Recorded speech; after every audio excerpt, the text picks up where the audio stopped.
સત્કર્મ તમને ફળ્યું. કયા જન્મમાં કર્યું એ મને નથી ખબર, પણ આપણા પુણ્યનો ઉદય થાય અને એ સત્કર્મ આપણને ફળે ત્યારે જીવને ભાગવત મળે. તો આ ત્રણ વસ્તુ એક સાથે ભેગી થઈ અને અંતે આપણે ભાગવતના આશ્રયમાં આવ્યા.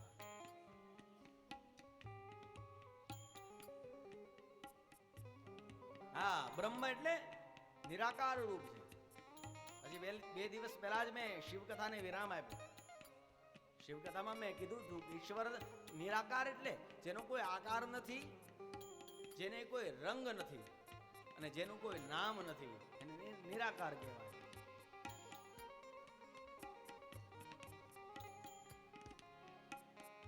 આ નિરાકાર બ્રહ્મ, અને એને જ્યારે નરાકાર રૂપ ધારણ કરવાની ઈચ્છા થઈ ત્યારે રામ બનીને આવ્યા, ત્યારે કૃષ્ણ બનીને આવ્યા. જ્યારે એને મત્સ્ય બનવાની ઈચ્છા થઈ ત્યારે માછલી બનીને આવ્યા, કુર્મ રૂપે આવ્યા. અને આ જ બ્રહ્મને જ્યારે વહેવાની ઈચ્છા થઈ ત્યારે ગંગાના રૂપમાં અવતરિત થયા. ગંગાજીનું એક નામ છે બ્રહ્મદ્રવ. બ્રહ્મ જ્યારે દ્રવીભૂત થયો એ ઈશ્વરને જ્યારે ગ્રંથના રૂપમાં, શબ્દના રૂપમાં આકાર લેવાની ઈચ્છા થઈ ત્યારે એ ભાગવત બન્યા છે. હા, કોઈ સામાન્ય ગ્રંથ નથી, સામાન્ય પુસ્તક કે ચોપડો નથી. આ ભાગવત જ ભગવાન છે, સાક્ષાત કૃષ્ણનું વાંગ્મય સ્વરૂપ છે. હું ઘણી વાર એમ કહું કે આનાથી ભગવાન મળે એમ નહીં, આ જ ભગવાન છે. જેને જે જીવને ભાગવત મળી જાય સમજી લેવું ભગવાન મળી ગયા.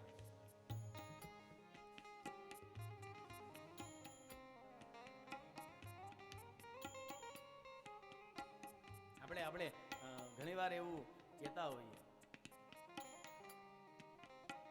કે ભાગવતની કથાથી પિતૃઓની મુક્તિ થાય.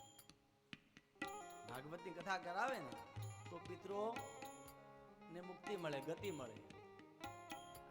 આ વાતમાં કેટલું તથ્ય, અથવા તો તમે કેટલું સાચું માનો? આ વાત તમે માનો છો કે ભાગવતની કથા કરાવો તો આપણા પિતૃ તરી જાય એમ તમે માનો છો? હા કે ના? સંભળાય તમને? સંભળાય? અવાજ તો આવે છે ને? હા, તમે માનો ને કે ભાગવતની કથા કરાવીએ તો પિતૃઓ તરી જાય? પણ હું નથી માનતો.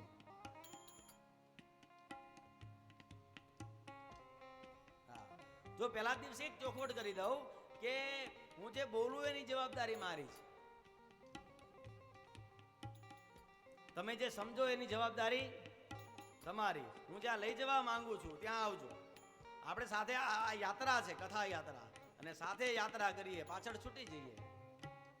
થોડી વાર માટે ધ્યાન બે ધ્યાન થયું એટલે ગાડી છૂટે. ભાગવતની કથા કરાવવાથી મુક્તિ મળતી નથી, હું નથી માનતો. હા, પણ હું એવું જરૂર માનું કે જેના પિતૃઓની ગતિ થઈ હોય, મુક્તિ થઈ હોય, એ જ ભાગવતની કથા કરાવી શકે. ભાગવતની કથા કરાવો અને પછી પિતૃઓ તરે એમ નહીં. ભાગવત કથા કરવાનો વિચાર આવે ને ત્યાં જ પિતૃઓની ગતિ થઈ જાય. તો એવી આ ભાગવતની કથા આજથી ઠીક 7 દિવસ સુધી આપણે ગાશું, એનું ગુણગાન કરશું. 11 માતાનું સાનિધ્ય, ભગવાન સોમનાથ મહાદેવનો ખોળો, અને આ બંને દેવના ચરણમાં હું ખોળો પાથરીને પ્રાર્થના કરું કે આપણે આ કથાને નિર્વિઘ્ને સંપન્ન કરીએ.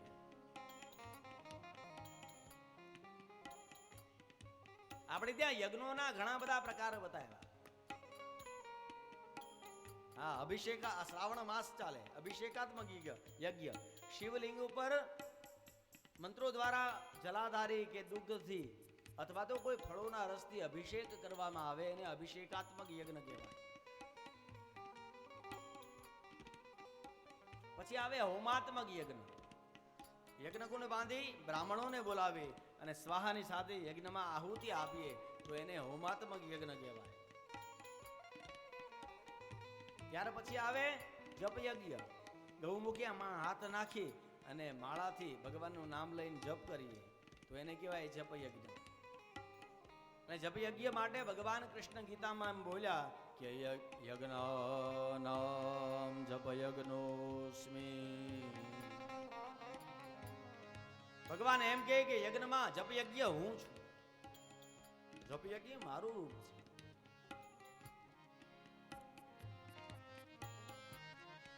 પણ આ ત્રણ યજ્ઞમાં એક વાત છે કે આ અભિષેકાત્મક યજ્ઞ જે કરે એને પુણ્ય મળે, બાજુમાં બેઠો હોય તો એને ન મળે.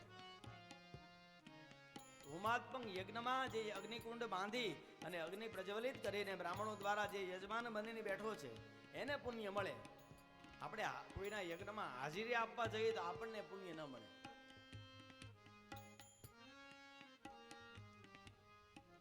અને જપ યજ્ઞમાં જે ભગવાનનું નામ જપ કરે, જપે, ભગવાનનું નામ લે એને પુણ્ય મળે, બાકી કોઈને પુણ્ય ન મળે, બીજાને પુણ્ય ન મળે. અને ચોથો યજ્ઞ બતાવ્યો જ્ઞાન યજ્ઞ. આપણે જે આ કરવા આજથી શરૂ કરી રહ્યા છીએ એનું નામ છે શ્રીમદ ભાગવત સપ્તાહ જ્ઞાન યજ્ઞ. આ જ્ઞાન યજ્ઞ છે. આ જ્ઞાન યજ્ઞની એક ખાસિયત છે, આમાં ફળમાં વિષમતા નથી, ફળમાં ક્ષમતા છે.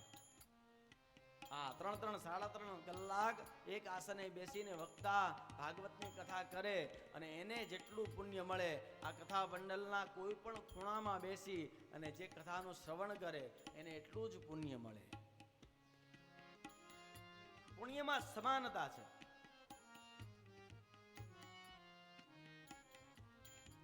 આ યજ્ઞ આજથી આપણે શરૂ કરી રહ્યા છીએ. ઈશ્વરની કૃપા અને કરુણા થાય. હું ઘણી વાર એમ કહું કે જૂઠા હે ભાઈ બાપ બડાઈ, જૂઠી માઈ માજાઈ, જૂઠા પિતરાઈ, જૂઠ જમાઈ, જૂઠ લુગાઈ લલચાઈ, સબ જૂઠ સગાઈ, અંત જુદાઈ, દેહ જलाई, શમશાના, ચિત ચેત સયાના, નહીં ફિર આના, આખિર જગ में મર જાના. એકના એક દિવસ એક ઘટના તો આપણી સાથે થવાની જ છે. ક્યાં તો પછી આ જગત આપણને છોડી દેશે ને આ ઘટના નહીં થાય તો આપણે જગતને છોડી દેવું પડશે. આ બેમાંથી એક ઘટના આપણી સાથે થાય ઈ પેલા જો ભાગવતનો આશ્રય થઈ જાય. કાલે જન્માષ્ટમી ગઈ ને, મથુરાના કારાગૃહમાં અષ્ટમીની રાત્રિએ ભગવાન પ્રગટ થયા, નવમીએ મથુરામાં આવ્યા. ભગવાનની મથુરાની અને ગોકુળની બધી લીલા 25 વર્ષની અંદર થઈ ગઈ છે. અને પછી ભગવાનની સાથે લગભગ 100 વર્ષ સુધી ઉદ્ધવ રહ્યો છે. ભગવાન કૃષ્ણની સાથે સૌથી વધારે રહેનારું તત્વ છે ઉદ્ધવ. 100 વર્ષ ભગવાનની સાથે રહ્યો છે.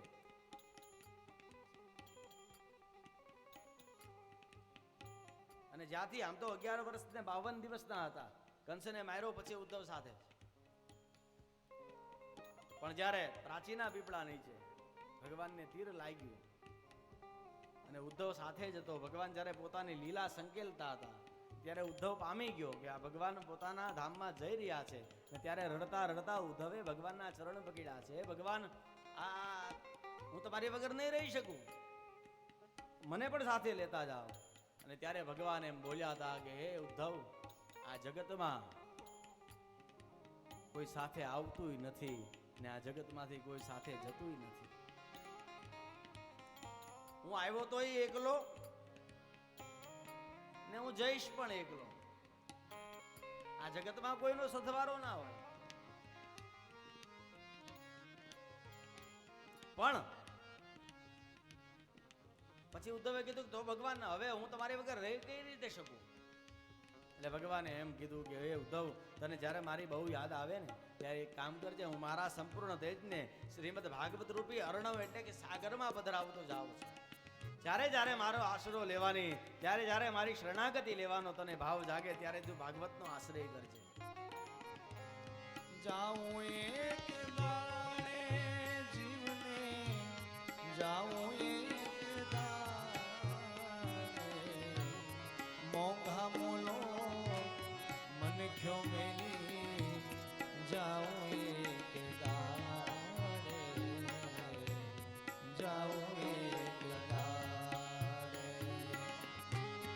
જાઉં એક દાડે જીવને જાઉં એક દાડે મોંઘા બોલો મનખ્યો મેલી જાઉં એક દાડે જાઉં ઊંચીને ઉદારા તારા કેટલા ને ચાલશે કોળિયું એક દે તારે કોળિયું રે એક દે તારે કોળિયું ને તું છે માંગે માંડવાર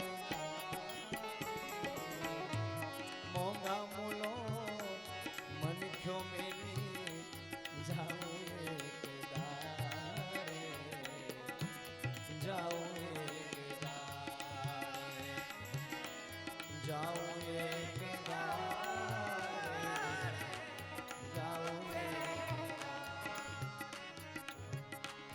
જાઉં એક શાશ્વત સત્ય છે. એક દિવસ તો જવાનું જ છે, નક્કી જ છે. પણ એ જઈએ એ પહેલા ઈશ્વરનું સ્મરણ થઈ જાય, ઈશ્વર યાદ આવી જાય, અથવા તો ઈશ્વરની જાતે હુમના લાગી તુમના તુમના લાગી હોય, ઈશ્વરની સાથે તાર સધાઈ જાય તો કલ્યાણ થાય. હું ઘણીવાર પહેલે દિવસે આ કથામાં જ કહી દઉં, મારે સંખ્યા સાથે કોઈ લેવા દેવા નથી. હા, કારણ કે પ્રાતસ્મરણીય કૃષ્ણશંકર શાસ્ત્રીજી દાદાજી અમદાવાદની ભૂમિ છે, અને પૂજી દાદાજી એમ કહેતા કે કથામાં કોણ આવી શકે ખબર? બહુ પૈસા વાળો હોય ઈ નહીં, બહુ બુદ્ધિ વાળો હોય ઈ નહીં, બહુ સુંદર શરીર વાળો હોય ઈ. દાદાજી એમ કહેતા કે ભગવાનની કથામાં એ જ આવી શકે જે ઘરે બેઠો હોય અને કૃષ્ણ કનૈયો પોતે ચાલતો ચાલતો એને ઘરે જાય અને એનો હાથ પકડી અને કથા મંડપ સુધી લઈ આવે કે અહીંયા શું બેઠો, ચાલ કથા મંડપમાં, અહીંયા એ આવી શકે. તમે ભાગ્યશાળી છો, તમે બધા આપ આયે નહીં હો, આપ લાયે ગયો હો. તમે અહીંયા આવ્યા નથી, તમે કોઈ તમને લાવ્યું છે ને. તો બહુ સમય છે, પણ જો વાસ્તવિકતાને સમજી લઈએ ને તો આપણી પાસે બિલકુલ સમય નથી. હા, બધાનો વિશ્વાસ કરાય, બધાનો ભરોસો થઈ શકે, પણ પોતાના શ્વાસનો, પોતાના આયુષ્યની દોરી ક્યારે પૂરી થાય એનો ક્યાંય ભરોસો ન થઈ શકે. આપણે બધા જાણીએ છીએ, આજ પહેલો દિવસ છે. આપણા કથામૃત પરિવારના સભ્ય એવા ભક્તિભાઈ પટેલ, અને થોડા દિવસ પહેલા એમના નાના ભાઈ વિષ્ણુભાઈ પટેલ આ ધરાને છોડીને ધામમાં જતા રહ્યા. ભાગવતની કથા પ્રારંભમાં ભગવાન ભાગવતજીના ચરણોમાં પ્રાર્થના કરું કે આ જીવને સદગતિની પ્રાપ્તિ કરાવે. જેણે કથાની ખૂબ સેવા કરી હોય ને એની મુક્તિના વિષયમાં લોકોએ પ્રાર્થના ન કરવી પડે, એને સદગતિ હોય જ. પણ છતાં અહીંયા ભાગવતની વ્યાસપીઠ પર બેઠા બેઠા પ્રાર્થના કરું ભગવાન. હું એવું નથી સમજતો કે હું કોઈને આશીર્વાદ આપી શકું, આપણું એવું કઈ ગજવું છે નહીં, પણ પ્રાર્થના જરૂર કહી શકીએ, પ્રાર્થના જરૂર કરી શકીએ. અને પ્રાર્થનામાં એ શક્તિ છે કે એ હૃદયથી નીકળે અને મોઢા સુધી આવે એ પહેલા એ ઈશ્વર સુધી પહોંચી જાય. પ્રાર્થના કરીએ કે દિવંગત આત્માને અસદગતિ નિવારી અને સદગતિની પ્રાપ્તિ કરાવે, અને ભગવાન એમના ચરણોમાં શાશ્વત એમને નિવાસ આપે. ને એમણે તો એમનું ભાતું ભરી લીધું. હવે ચિંતા આપણે કરવાની છે. એટલા માટે આના નામ, હા, હું ઘણી વાર એમ કહું, જ્યારે તમે પ્લેનમાં બેઠા હો ને એને ખબર હોય, એ સૂચના આપે કે હવે સીટની પેટી બાંધી લ્યો, હવે આ પ્લેન ઉડવા માટે તૈયાર છે. આવો હું તમને કહું કે હવે મજબૂત શીતની પેટી એટલે હા તમારી બધી ઇન્દ્રિયોને સંકેલીને બ્રહ્મમાં, તમારા હૃદયમાં, તમારા આત્મામાં સ્થિર થઈ અને અટેન્શનની મુદ્રામાં આપણે આવો ભાગવતની કથાનો પ્રારંભ કરીએ. સચ્ચિદાનંદ રૂપાય વિશ્વોત્પત્યાદિ હેતવે તાપત્રય વિનાશાય શ્રી કૃષ્ણાય વયમ નમઃ. પેલા તો જે ગ્રંથને લઈને બેઠા છે એ ગ્રંથનો પરિચય મેળવવો પડે. પરિચય વગર ક્યારેય પ્રીતિ થતી નથી. પહેલા પરિચય મેળવવો પડે. જે બ્રહ્મની સાથે આપણે સંબંધ બાંધવો છે, જે બ્રહ્મને પ્રેમ કરવા માટે જઈ રહ્યા છે, અને ભક્તિનું ઉત્તમ લક્ષણ છે પ્રેમ લક્ષણા ભક્તિ. જ્યાં સુધી ઈશ્વરની સાથે પ્રેમ નહીં થાય ને ત્યાં સુધી આપણે ભગત નથી. અને એકવાર પ્રેમ થઈ જાય પછી બીજું કાંઈ કરવાનું રહેતું નથી. એટલે પહેલા પરિચય મેળવવો પડે.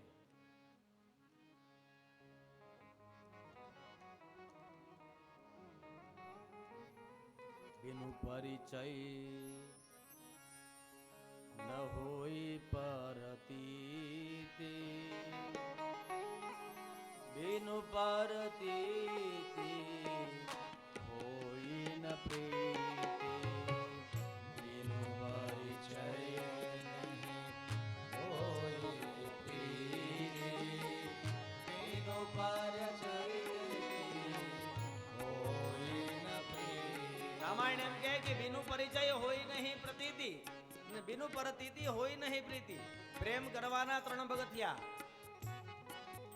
પહેલા પરિચય થાય, પછી પ્રતીતિ થાય અને પછી પ્રેમ થાય. સીધો પ્રેમ ન થાય.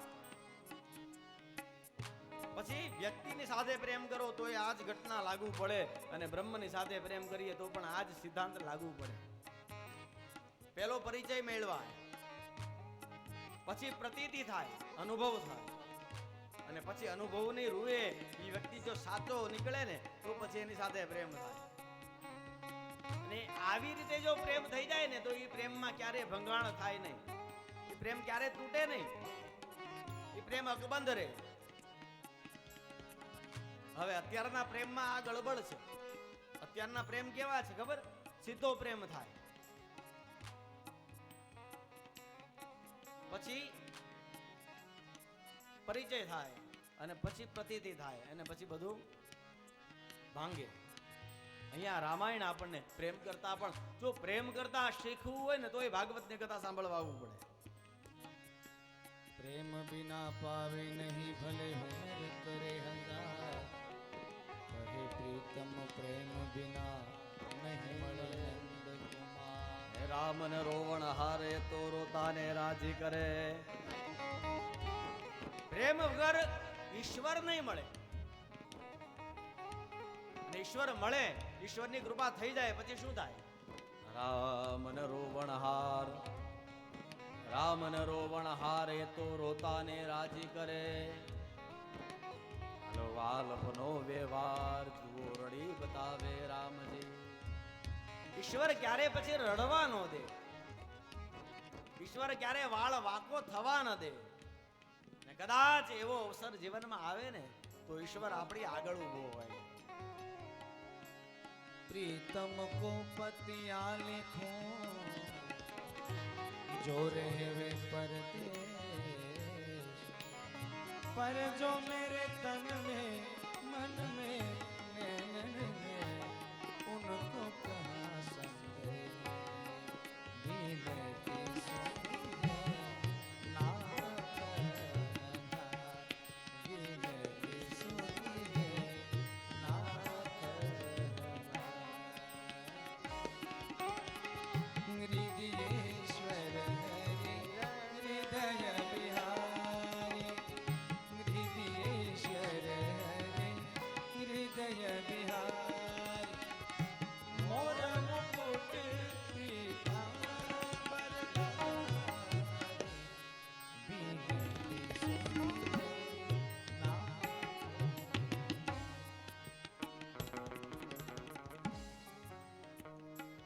આ પરિચય મેળવવાનો છે પહેલા.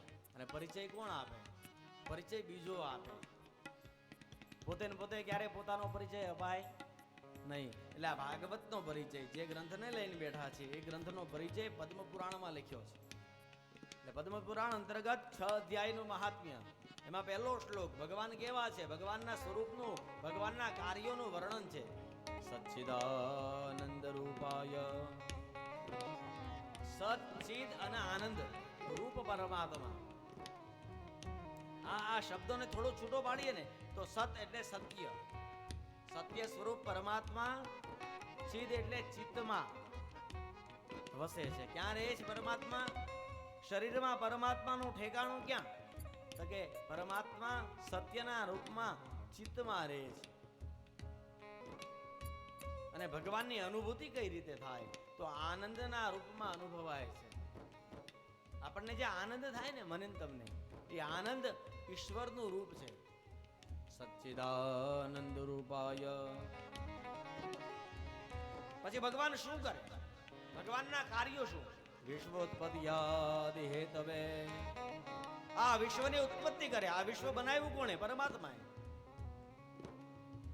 આ વિશ્વની સાર સંભાળ કોણ રાખે? આ બધું મેન્ટેન કોણ કરે છે? સમય થાય ત્યારે ઋતુચક્ર ચાલે. શિયાળો, ઉનાળો, ચોમાસું, દિવસ રાત, આ બધું સંચાલન કોણ કરે? ઈશ્વર. વિશ્વોત્પત્તિ હેતવે.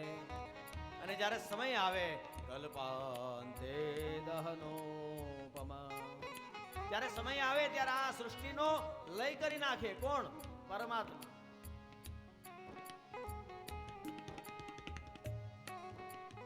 હવે તમે એમ કહેશો કે આ 3 વસ્તુ તો અત્યારે માણસ પણ કરે છે. કોઈ ફેક્ટરી હોય તો એમાં પણ કોઈ વસ્તુનું પ્રોડક્શન થાય, બનાવે, નવસર્જન કરે, એને સાર સંભાળ પણ રાખે. અને તોડવું તો આવડે જ છે આપણને. કાંઈ વસ્તુ તોડી નાખવી હોય તો એમાં તો કાંઈ વાર ન લાગે. પણ છતાં માનવમાં અને ઈશ્વરમાં એટલો ફરક છે કે જ્યારે એ બનાવેલી વસ્તુનો નાશ કરવાનો થાય ને ત્યારે ભગવાનને એમાં એ બ્રહ્મને એ બ્રહ્માંડથી મોહ નથી થતો. એને જરાય મમતા લાગતી નથી. અને તાપત્રય વિનાશાય. ભગવાનનું કાર્ય 3 તાપનો નાશ કરે, 3 તાપનો વિનાશ કરે. આદિદૈહિક, આદિભૌતિક અને આધ્યાત્મિક 3 પ્રકારના તાપ છે. કેટલા? 3. આપણે ગુજરાતીમાં જો સમજવું હોય તો આધિ, વ્યાધિ ને ઉપાધિ. આ 3 સંકટમાંથી દૂર થવું હોય તો ઈશ્વર પરમાત્મા. આવા પરમાત્મા, સત્ય સ્વરૂપ પરમાત્મા જે આનંદના રૂપમાં ચિત્તમાં વસે છે એ પરમાત્માને અમે બધા વયમ નમઃ, અમે બધા પ્રણામ કરીએ છીએ. ત્યાર પછી બીજા શ્લોકમાં સુખદેવજીને વંદન કર્યા. યમ પ્રવ્રજંતમનુપેતમપેત કૃત્યમ વૈપાયનો વિરહાકાતર આજુહાવ પુત્રેતિ તન્મયતયા તરવોభిનેદુ સ્તમ સર્વભૂતહૃદયં મુનિમાનતોસ્મિ. સુખદેવજીને, યોગીન્દ્ર પ્રિય સુખદેવજીને વંદન કર્યા. અને ત્રીજા જ શ્લોકથી વ્યાસજી કથાની શરૂઆત કરે. વ્યાસજી આપણને કથા મંડપમાં લઈ જાય. નૈમિષે સુતમાસીનમ અભિવાદ્ય મહામતિમ કથામૃતરસાસ્વાદુ કુશલ શૌનકો બ્રવીત. વ્યાસજી ત્રીજા જ શ્લોકમાં આપણને કથા મંડપમાં લઈ જાય. અને કથામાં જઈએ ને એટલે કથા ક્યાં ચાલે છે? આમાં લખ્યું છે નૈમિષે સુતમાસીનમ. નૈમિષારણ્યમાં કથા ચાલે છે. આપણે કોઈ કથા મંડપમાં જઈએ ને એટલે પહેલી મંડપમાં પ્રવેશ કરીએ એટલે પહેલી દ્રષ્ટિ આપણી વક્તા ઉપર પડે કે કથા કરનાર કોણ છે. એટલે બીજો લખ્યું સુતમાસીનમ. સુત પુરાણી વ્યાસપીઠ પર બેઠા છે.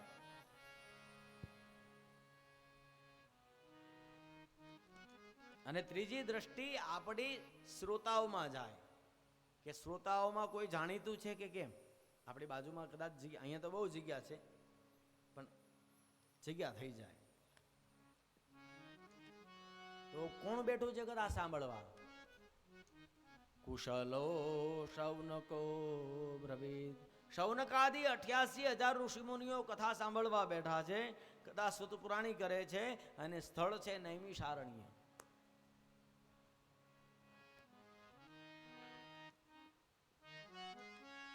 એમાં ઘટના એવી ઘટે કે શૌનકાદિ ઋષિમુનિઓ ઊભા થયા અને સુત પુરાણીની પાસે જઈ વંદન કરી અને પ્રશ્ન કર્યો છે. શું બોલ્યા છે? અજ્ઞાન ધ્વાંત વિદ્વંસ કોટી સૂર્ય સમપ્રભ સુતાખ્યાહિ કથાસારમ મમ કર્ણ રસાયણમ. હે સુત પુરાણી, તમે ખૂબ જ્ઞાની છો, ખૂબ વિદ્વાન છો. આ 4 વેદ, 6 શાસ્ત્ર, 18 પુરાણ અને બધા ઉપનિષદોનું જ્ઞાન છે તમને. તમે છે ને અમારા અજ્ઞાનને દૂર કરી અને અમને જ્ઞાન આપો. એટલે પૂછનાર કોઈ અજ્ઞાની નથી, એ પણ મોટા મોટા ઋષિઓ છે. છતાં અહીંયા પ્રશ્ન એટલા માટે થયો છે, આ માધ્યમ બન્યા છે. આ પ્રશ્નો દ્વારા આપણા માટે સુત પુરાણીના મુખમાંથી કથા કઢાવી છે. અહીંયા શૌનકાદિ ઋષિમુનિએ અજ્ઞાનને અંધારાની ઉપમા આપી અને જ્ઞાનને પ્રકાશની ઉપમા આપી. અજ્ઞાન એટલે અંધારું, અને આ જગતમાં જ્ઞાનથી વધારે પ્રકાશિત કોઈ વસ્તુ છે જ નહીં. અને એટલા માટે ગીતામાં ભગવાન કૃષ્ણ એમ કહે, અહુનામ જન્મનામંતે જ્ઞાનવાન મામ પ્રપદ્યતે. હા, જ્ઞાન પ્રાપ્ત કરો, જ્ઞાનની સેવા કરો, જ્ઞાનની પૂજા કરો, અને જ્યારે જ્ઞાની બનો ત્યારે બહુનામ જન્મનામંતે. ભગવાન કૃષ્ણ એમ કે જ્ઞાની માણસ મને પ્રાપ્ત કરી શકે. અને જ્ઞાન કોની પાસેથી મળે? કોઈ સદગુરુના ચરણમાં બેસીને જ જ્ઞાન મળે. જો ગૂગલમાં સર્ચ કરીએ ને, એ જ્ઞાન નથી. અહીંયા જ્ઞાન એટલે પૂર્ણતા ગૌરવાય, ઈશ્વર તત્વ સુધી લઈ જાય, એ જ્ઞાનની ચર્ચા છે.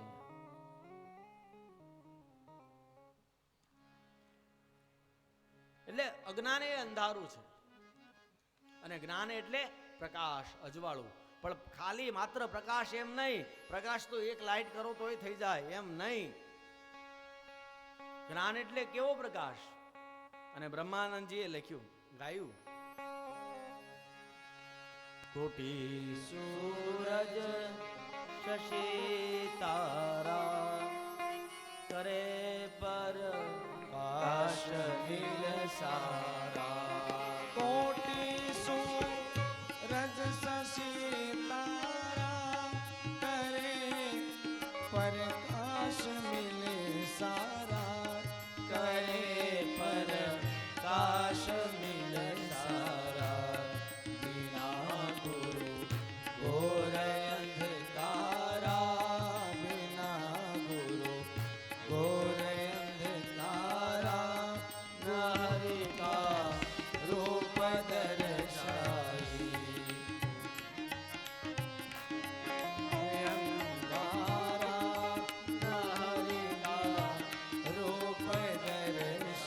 કોટી સૂરજ શશી તારા, એક સાથે એક નહીં પણ 1 કરોડ સૂરજ ઉગે, અને બીજી દિશામાં એક સાથે 1 કરોડ ચંદ્રમા ઉગે, અને આકાશમાં જેટલી પણ જગ્યા છે એ આકાશ આખું તારલાઓથી ભરાઈ જાય તો કેટલો બધો પ્રકાશ એક સાથે થઈ જાય. પણ છતાં બ્રહ્માનંદજી આ પદમાં એમ કહે, આટલો બધો પ્રકાશ બહાર જરૂર થાય, પણ એ જીવ તારી પાસે જો ગુરુ નહીં હોય, તે કોઈ સદગુરુની સેવા નહીં કરી હોય, અથવા તો કોઈ સદગુરુની જ્યાં સુધી તને પ્રાપ્તિ નહીં થાય ત્યાં સુધી તારા જીવનમાં તો અંધારો જ રહેવાનો. કોટી સૂરજ શશી તારા કરે પ્રકાશ મિલ સારા. કરે પર કાશ મિલ સારા. અગર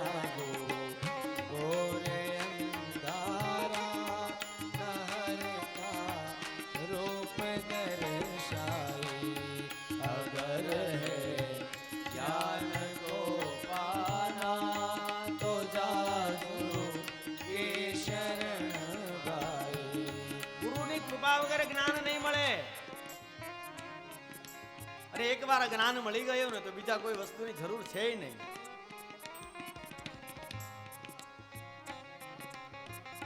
આ ત્રણ વસ્તુ હંમેશા પોતાની જાતને રોજ સવારે ઉઠીને બીજું કઈ થાય ન થાય, આ ત્રણ સવાલ પૂછી લેવા.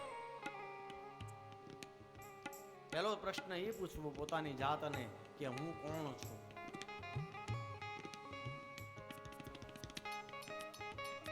આપણું જે નામ છે ને એ તો આપણને ખબર પછી પડી કે આપણું આ નામ છે. બરોબર, માતા પિતાએ અથવા તો ફઈબાએ નામ પાડ્યું અને આપણું નામ કઢાવાય કોઈ બીજો જવાનું છે.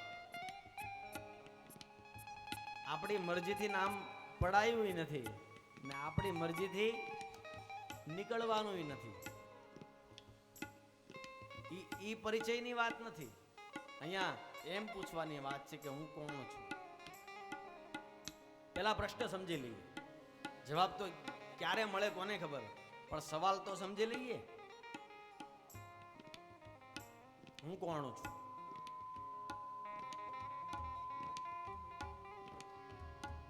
જો આપણે છે ને શરીરને આત્મા સમજી બેઠા છે, અહીંયા જ ભૂલ થાય છે. આ હાથ છે, આ હાથ દુખતો હોય, કોઈનો હાથ દુખતો હોય તો તમે ડોક્ટર પાસે જઈને શું કહો કે મને, પણ કોનો? મારો. એનો અર્થ કે આ હાથ મારો છે, હું હાથનો ઓનર છું, પણ આ હાથ હું નથી. બરોબર, આટલું સમજાણું? પછી આપણને માથું દુખતું હોય તો આપણે શું કહીએ કે મારું માથું દુખે છે. એનો અર્થ કે આ માથું મારું છે, માથાનો હું માલિક છું, પણ આ માથું હું નથી. હવે આપણને આખું શરીર દુખતું હોય તો આપણે ડોક્ટર પાસે જઈને શું ફરિયાદ કરીએ કે મારું શરીર દુખે છે. એનો અર્થ કે આ શરીર મારું છે, આ શરીરનો હું માલિક છું, પણ હું શરીર નથી. તો આ હું કોણ? પ્રશ્ન જાણવાનું એ જ છે કે હું કોણ. અને જો આ ખબર પડી જાય ને તો કામ થઈ જાય. ગમે એટલો 3 કરોડનો બંગલો બનાવીએ પણ આ ઘર મારું છે એમ કહેવાય, હું જ ઘર છું એમ નહીં કહેવાય. એ જ ન્યાયથી આ શરીર મારું છે પણ હું શરીર નથી. આ શરીરથી છૂટા થઈ જઈએ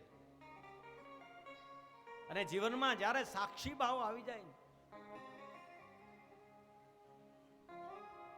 ત્યારથી ભક્તિનો પ્રાદુર્ભાવ થઈ જાય, ઈશ્વરની કૃપા થઈ જાય. તો પહેલો પ્રશ્ન કે હું કોણ છું. બીજો પ્રશ્ન કરવો કે હું ક્યાંથી આવ્યો છું. હું ક્યાંથી આવ્યો છું. હું જેમ વલસાડથી આવ્યો એમ નહીં. હું ક્યાંથી આવ્યો એટલે કે આપણે આ જગતમાં આવ્યા છીએ તો એનું કઈ કારણ હશે તો આવ્યા હશું ને.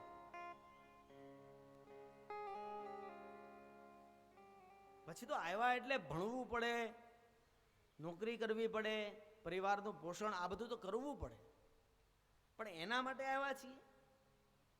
વાસ્તવિકતામાં આપણે આ જગતમાં શેના માટે આવ્યા છીએ? ને આવ્યા છીએ તો જરૂર કોઈએ મોકલ્યા છે, ને કોઈએ મોકલ્યા છે તો એની પાછળ કોઈ કારણ હોવું જોઈએ. કારણ તો આપણે અહીંયા છીએ નહીં. અને જેના માટે ખરેખર આપણે આવ્યા છીએ તો શું ઈ રસ્તે આપણે ચાલીએ છીએ? ઈ કામ શું આપણે કરીએ છીએ? આ તપાસવું પડે. અને ત્રીજો પ્રશ્ન, મારે ક્યાં જવાનું છે? મારે ક્યાં જવું છે? અને જ્યાં મારે જવાનું લક્ષ્ય છે શું એના માટે હું યોગ્ય રીતે કામ કરું છું? ત્યાં પહોંચી જવાશે કે કેમ? આ 3 પ્રશ્ન પોતાની જાતને જરૂર પૂછવા. આ આજ રાગમાં એક બીજું પદ છે કે આ જીવન છે ને ક્યારે પૂરું થઈ જાય ખબર નથી પડતી. લડકપન ખેલ મેં ખોયા જવાની નીંદ ભર સોયા જવાની નીંદ ભર સોયા બુઢાપા દેખ કે રોયા ઘરની યાદ આતી હૈ બુઢાપા દેખ કે રોયા હરી કી યાદ લડકપન ખેલ મેં ખોયા. આ બાળપણ છે ને એ રમત ગમતમાં ક્યારે જતું રહે ખબર ના પડે. બાળપણ જાય એટલે તરત કુમાર થઈ જઈએ, કુમારાવસ્થા આવે, એ પૂરી થાય ન થાય તો તરત યુવાની આવે. લડકપન ખેલ મેં ખોયા. અને પછી યુવાન થઈએ ને એટલે પછી યુવાનને ઊંઘ બહુ આવે. યુવાનીમાં સૌથી વધારે ઊંઘ આવે, નીંદર આવે. જવાની નીંદ ભર સોયા. અને બુઢાપા પછી તો જવાની એ નથી રહેવાની. યુવાની ક્યારે પૂરી થઈ જાય એની ખબર ન પડે અને પછી ગડપણ આવે.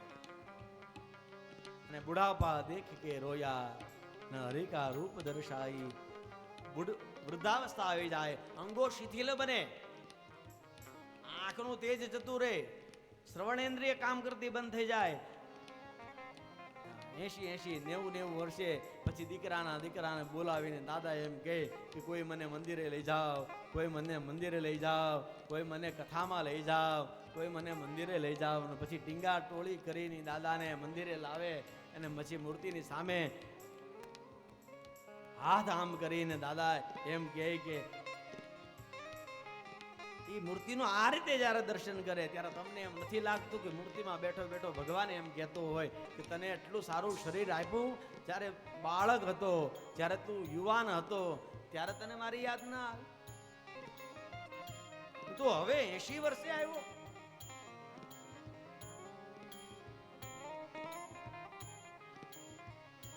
બુઢાપા દેખ કે રોયા ન હરિકા રૂપ દર્શાયું. હવે મને હરિનું દર્શન કરવું છે, નહીં થાય. જો ભક્તિ કરવાની શ્રેષ્ઠ ઉંમર છે ને વૃદ્ધાવસ્થા છે, એ વાત સાચી. ગડપણમાં ભગવાનનું ભજન થાય, કરવું જ જોઈએ. ગડપણ ભગવાનનું ભજન કરવા માટે જ છે. પણ ભક્તિની શરૂઆત બાળપણ છે. બાળપણથી ભક્તિ કરી હોય ને તો ગરડા થાય ત્યારે થાય. અને બીજો પ્રશ્ન કે ગેરંટી તો છે નહીં કે આપણે ગરડા થશું કે કેમ? કોઈ એવો સ્ટેમ્પ મારીને તો લાવ્યા નથી કે આટલું તો જીવશું જ એમ.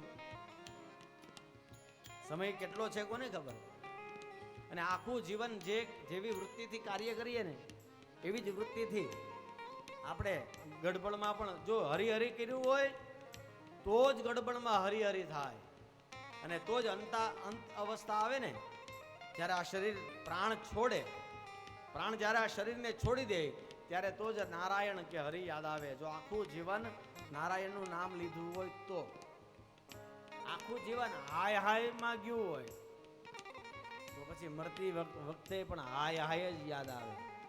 એટલા માટે લડકપન ખેલ મેં ખોયા જવાની નીંદ ભર સોયા. લડકપન ખેલ મેં ખોયા જવાની નીંદ ભર સોયા. બુઢાપા દેખ કે રોયા હરી યાદ આતી હૈ. બુઢાપા દેખ કે રોયા હરી યાદ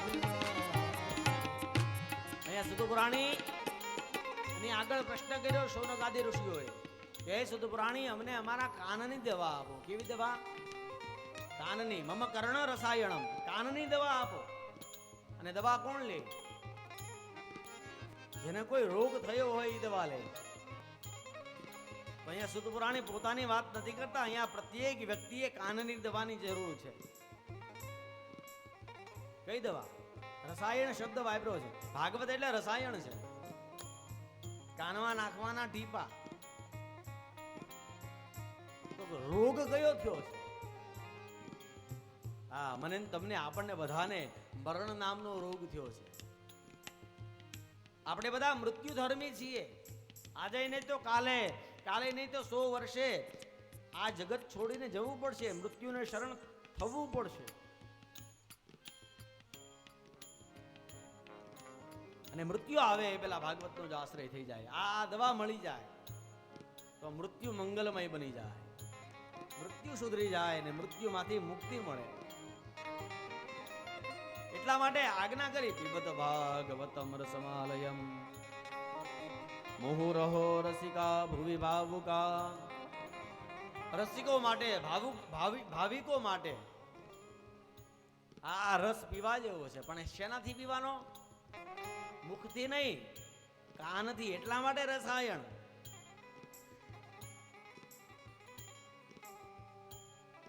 જો ભાગવત છે ને એ ફળ નથી, પણ ફળોનો રસ છે. અને સૂત પુરાણીએ, વ્યાસીએ લખ્યું આ ફળ નહીં પણ ફળોનો રસ છે. બધા 4 વેદ 18 પુરાણ નો સાર છે ભાગવત. પણ બધાનું ફળ નહીં પણ ફળોનો રસ છે. જો ફળ કહે ને તો 2 વસ્તુ લાગુ પડે. એક તો ફળ કહે તો વય મર્યાદા લાગુ પડે. બહુ નાની ઉંમરના બાળક ફળ ન ખાઈ શકે, અને અતિ વૃદ્ધ હોય ને પથારીએ એને ફળ ન ખાઈ શકે. અને બીજું, ફળ કે તો કાં તો ફળમાંથી છાલ કાઢવી પડે, અને કાં તો કોઈ ફળમાંથી બી કાઢી નાખવું પડે. આમાંથી કાંઈ કાઢવા જેવું છે નહીં, એટલા માટે આને રસ કીધો. અને બીજું, આને માટે કોઈ વયમર્યાદા લાગુ નથી પડતી. ગમે એવડી ઉંમરનો, નાની ઉંમર હોય કે અતિ મોટી ઉંમર હોય, અધ્યાત્મના માર્ગે પણ નાની ઉંમર હોય કે પરમહંસ કક્ષાએ ગયેલો પરમ તત્વ હોય, તો પણ એના માટે પણ આ ગ્રંથ એટલો જ કામનો છે. એટલા માટે એને રસ કીધો છે. ભક્તિ જ્ઞાન વિરાગ આપતો વિવેકો વર્ધતે મહાન, માયા મોહ નિરાસશ્ચ વૈષ્ણવે ક્રિયતે કથમ. અહીંયા સવાલ કર્યો, હે સૂત પુરાણી, ભક્તિ જ્ઞાન અને વૈરાગ્ય વાળો વિવેક કઈ રીતે જાગે? ભક્તિ જ્ઞાન અને વૈરાગ્ય વાળો વિવેક કઈ રીતે જાગે? અને માયા ને મોહથી કઈ રીતે છૂટાય? કઈ રીતે છૂટવું માયા ને મોહથી? આ વિવેક એટલે 3 પ્રકારના વિવેકની ચર્ચા છે. મારે શું કરવું, મારે શું ન કરવું જોઈએ, હું કોનું સંતાન છું, હું કયા કુળમાં છું, મારે કેવા મિત્રો રાખવા, આ બધો વિવેક છે. પોતાના વિવેક ઉપર નિર્ભર કરે છે. પોતાના વિવેક પર નિર્ભર કરે છે. ચિંતામણિર્લોક સુખમ સ્વર્ગ સંપદમ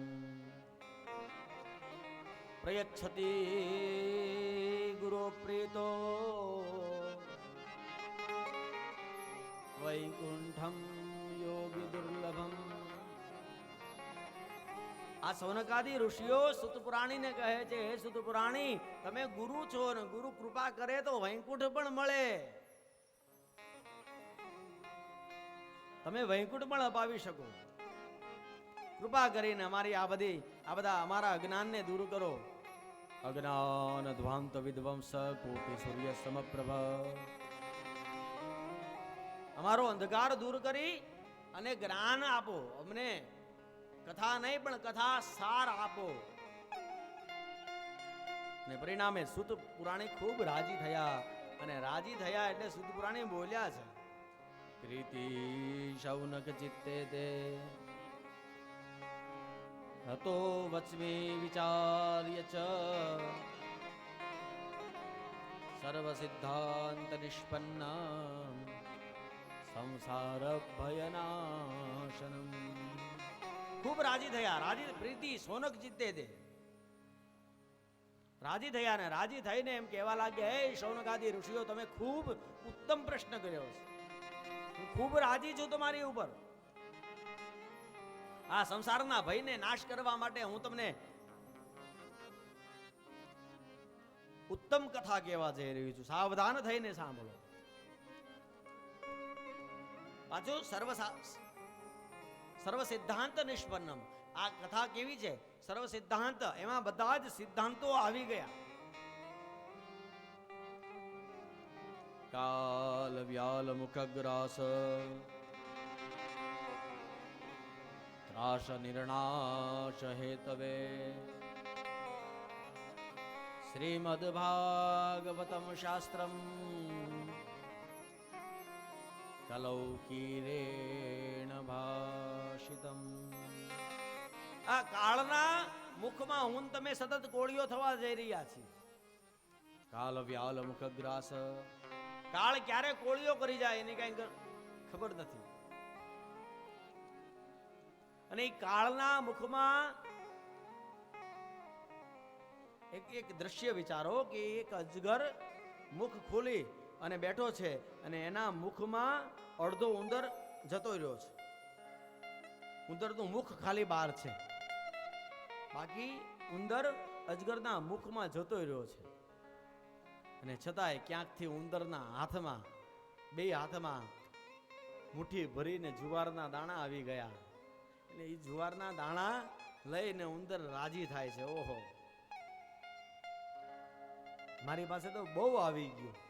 પણ એને નથી ખબર કે અડધો તો હું કાળના મુખમાં જોતો રહ્યો છું ને આ કાળ મને ક્યારે ગ્રસી જાય. કથામાં જરા ધ્યાન આપજો. આ કથાનો આધ્યાત્મિક અર્થ એમ કહેવા માંગે કે આ કયા ઉંદરડાની વાત થાય છે?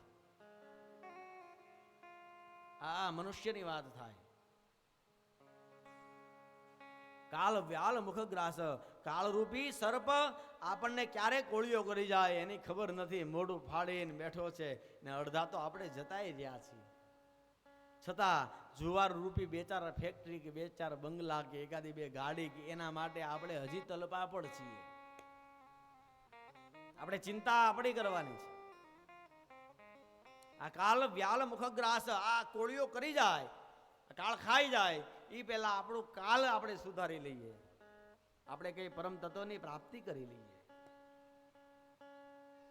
આના ત્રાસના નિર્નાશ માટે હે સૌનકાદી ઋષિઓ, આ મૃત્યુ મંગલમય બને એના માટે, મૃત્યુ સુધારવા માટે હું તમને એક કથા સંભળાવું, અથવા તો મૃત્યુનો ભય દૂર કરનારી કથા છે. હું તમને જે કથા કરવા જઈ રહ્યો છું, મૃત્યુને તો ટાળી શકાતું નથી, મૃત્યુને ખાળી શકાતું નથી, પણ મૃત્યુનો ભય જરૂર દૂર થઈ શકે. કલો કિરેણ ભાષિતમ. કળિયુગમાં કિરેણ ભાષિતમ. કિરેણના બે, કિર એટલે પોપટ. સુખદેવજી દ્વારા આ કથાનું વર્ણન થયું છે. અથવા તો કિર એટલે કિરેણ એટલે કિરણ સમાન છે. અંધારામાં એક સૂર્યનું કિરણ આવી જાય તો એ અજવાળું ફેલાઈ જાય. એમાં આપણું જીવનમાં ગમે એટલો અંધકાર હોય, અજ્ઞાન હોય, પણ એક જ્ઞાનનું કિરણ આવી જાય ને તો જીવન આખું જ્ઞાનમય બની જાય. અને આ કથા કોઈ સામાન્ય નથી. હે શૌનકાદી ઋષિઓ, સૂત પુરાણી કહે છે. હું તમને જે કથા, ભાગવતની જે કથા સંભળાવવા જઈ રહ્યો છું એ દેવતાઓને પણ દુર્લભ છે. પરીક્ષિતે કથા વક્તુમ સભાયામ સંસ્થિતે શુકે સુધા કુંભમ ગૃહીત્વૈવ દેવાસ્તત્ર સમાગમન. આ ઘટના એવી ઘટી કે પરીક્ષિતને ઋષિનો શાપ મળ્યો અને શાપિત થઈ અને સર્વસ્વનો ત્યાગ કરીને પરીક્ષિત ગંગા કિનારે આવ્યો. અને ગંગા કિનારે આવી અને ઋષિઓને પૂછે છે કે ઋષિઓ, મારી પાસે 7 દિવસ છે, શું કરીએ, શું કરું? કે જેનાથી મને પરમ તત્વ, મને પરમાત્માની પ્રાપ્તિ થાય, મને મુક્તિની પ્રાપ્તિ થાય. પણ ભગવત કૃપાથી પરીક્ષિતને કથા સંભળાવવા માટે ત્યાં યોગેન્દ્ર પ્રિય સુખદેવજીનું આગમન થયું.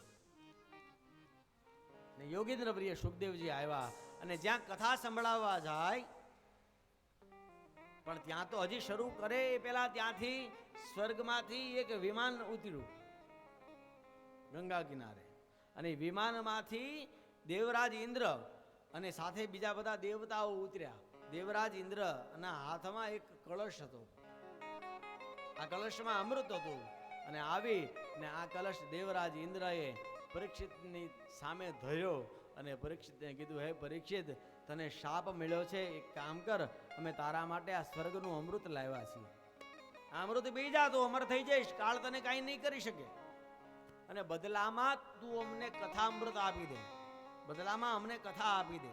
અહીંયા દેવતાઓ ભૂલ કરી ગયા, ચૂપચાપ આવીને કથામાં બેસી ગયા હોત ને તો સાંભળવા મળી જાત, પણ અહીંયા દેવતાઓ છે ને વિનિમય વેપાર કરવા ગયા છે. એટલે પરીક્ષિતે શું કર્યું, પરીક્ષિતે કીધું, ઇન્દ્રને ઉભા રહ્યો ને પછી સુખદેવજીને પ્રશ્ન કર્યો કે સુખદેવજી, મારી સામે બે અમૃત છે, એક આ સ્વર્ગનું દેવતા લાવ્યા એ અમૃત, અને બીજું આ કથામૃત, આમાંથી બંનેનું મને મહત્વ સમજાવો. અને યોગેન્દ્ર વર્ય સુખદેવજીએ પરીક્ષિતને કીધું, હે પરીક્ષિત, સુધા ક્વ કથા લોકે ક્વ કાચ ક્વ મણિર્મહાન બ્રહ્મરાત્રો વિચાર્યૈવ તદા દેવાંજહાસઃ. ક્વ સુધા ક્વ કથા લોકે, ક્યાં કથા અને ક્યાં સુધા. સુધા એટલે અમૃત. આ બંનેની ક્યારેય કમ્પેરિઝન ન થઈ શકે, આ બંનેની ક્યારેય બરાબરી ન થઈ શકે. કથા આખી અલગ વસ્તુ છે, અમૃત આખી અલગ વસ્તુ છે. હા, છતાં તારે મહત્વ જાણવું હોય તો હે પરીક્ષિત, એક મણી છે, એનું કોઈ મૂલ્ય નથી, એનું કોઈ મૂલ્ય આંકી શકાય એમ નથી. અને કથા છે ને, કથા એ મણી છે, સાચો મણી, એનું ક્યારેય મૂલ્ય ન થઈ શકે. અને સ્વર્ગનું અમૃત છે ને એ કાચનો ટુકડો છે, એની કોઈ કિંમત નથી.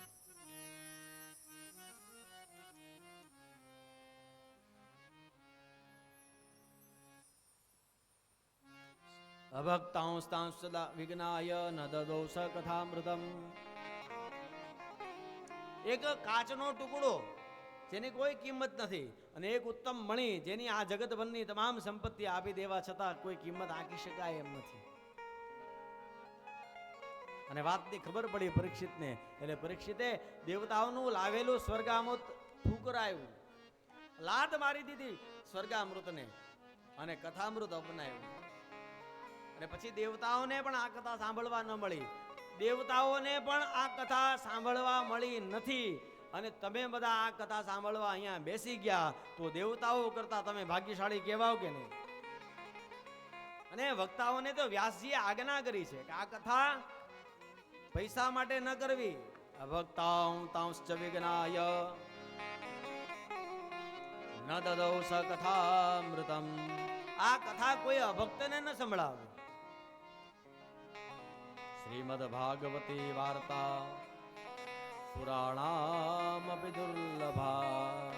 આ દેવતાઓને પણ દુર્લભ એવી ભાગવતની કથા ભક્ત ને સંભળાવવી, જેમાં પાત્રતા હોય, કથાના શ્રોતામાં પાત્રતા હોય તો જ કથા સંભળાવવી. જેવી સારોમાં સારું બિયારણ હોય ને, ઉત્તમ બિયારણ. આપણે મૂળ તો બધા ખેડૂત ને, આપણને એટલી તો ખબર પડે કે ઉત્તમ બિયારણ હોય ને એને ઉત્તમ જમીનમાં જ વવાય, એને પછી રણમાં વેરી ન દેવાય. એટલા માટે આપણે ત્યાં ગંગા સતીએ ગાયું,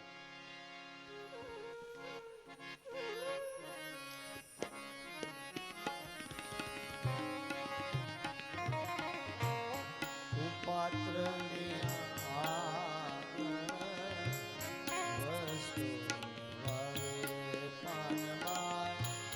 સમજીને રહીએ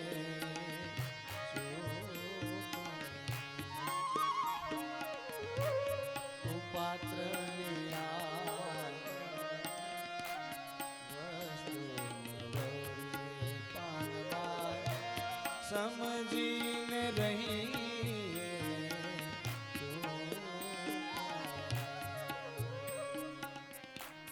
મરને આવીને ધનનો એ ધનનો કરે ભલે ભલે હોય મોટો ભલે હોય મોટો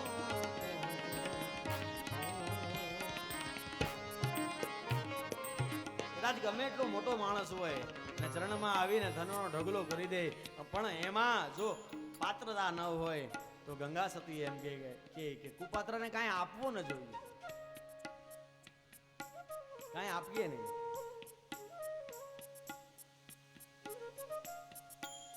સુત પુરાણી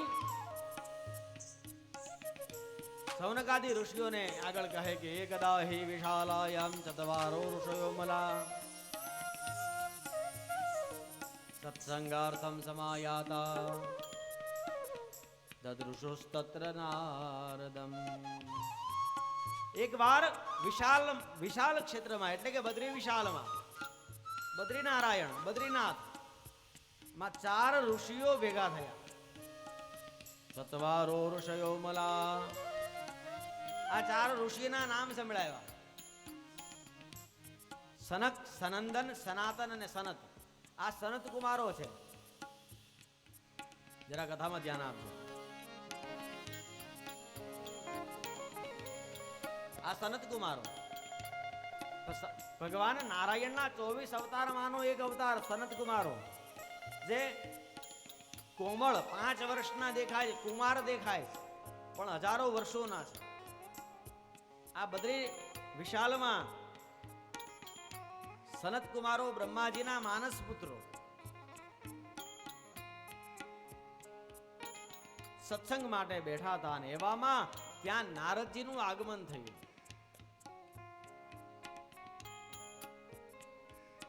અને નારદજી આવ્યા એટલે સનત કુમારોએ નારદજીનું સ્વાગત કર્યું, સન્માન કર્યું, બંને પરસ્પર વંદન કર્યા અને બેઠા. પણ ઘટના એવી ઘટે કે નારદજી ઉદાસ છે. આપણે જેને ઓળખતા હોય એનો ચહેરો ઉદાસ હોય ને તો ખબર પડી જાય. એટલે સનત કુમારોએ નારદજીને કીધું, હે નારદજી, તમે કેમ દુઃખી દેખાવ છો? તમારા દુઃખનું કારણ શું?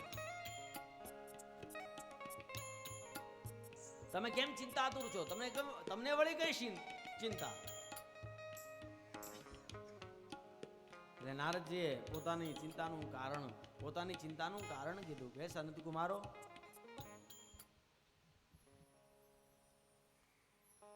એકદા નારદો યોગી પરાનુગ્રહ કાંક્ષયા પર્યટન વિવિધાન લોકાન મર્ત્ય લોક સમાગત. એક વાર દેવર્ષિ નારદ 14 લોકનું ભ્રમણ કરતા 14 લોક એટલે આપણે અત્યારે બેઠા છીએ ભૂલોક, આની ઉપર ભુવરલોક, સ્વરલોક, મહરલોક, જનલોક, તપલોક અને સત્યલોક. નીચે જઈએ તો અતલ, વિતલ, સુતલ, તલાતલ, રસાતલ, મહાતલ અને પાતાળ. આ 14 લોકનું ભ્રમણ કરતા કરતા દેવર્ષિ નારદજી મૃત્યુલોક પર એટલે કે ભૂલોક પર આવ્યા. અને અહીંયા ભૂલોક પર આવીને પણ પ્રધાન તીર્થોની યાત્રા કરી. કયા કયા તીર્થોમાં ગયા વર્ણન છે: હરિક્ષેત્રમ, કુરુક્ષેત્રમ, શ્રીરંગમ, સેતુબંધનમ, એવમાદિષુ તીર્થેષુ રમમાણ ઇતસ્તત. આ બધા તીર્થોમાં યાત્રા કરી.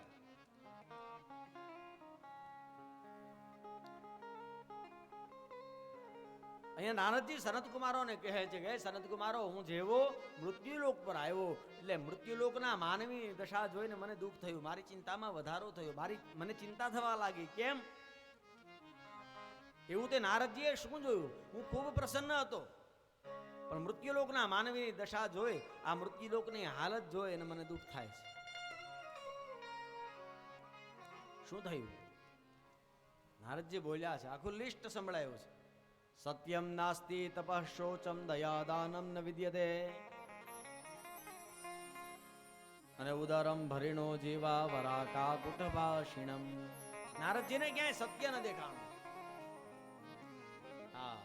સત્ય જેવી કોઈ વસ્તુ નારદજી કહે આ જગતમાં હવે આ કળિયુગમાં રહી નથી.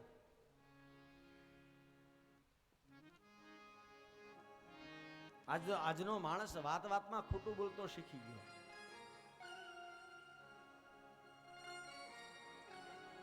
આમ રમત વાત થાય ખોટું બોલવું.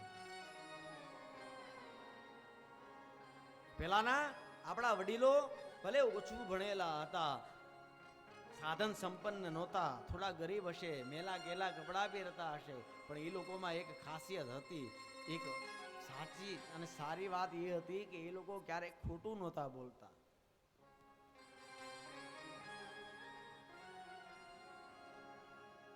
અને કે ક્યારે ધર્મના માટે, સત્યના માટે, કોઈના ભલા માટે, ગૌ બ્રાહ્મણ ની રક્ષા કરવા માટે એકાદી વાર જીવનમાં કદાચ ખોટું બોલવું પડે ને તો એક વાર ખોટું બોલ્યાનો ઈ વ્યક્તિને, ઈ વડીલને આજીવન પસ્તાવો રહેતો. ને અત્યારે આપણે રાત્રે પથારીમાં સુવા માટે પડીએ ને એટલે આખા દિવસનો સરવાળો કરીએ ને તો કેટલી વાર ખોટું બોલાયું એનો આંકડો નથી મળતો.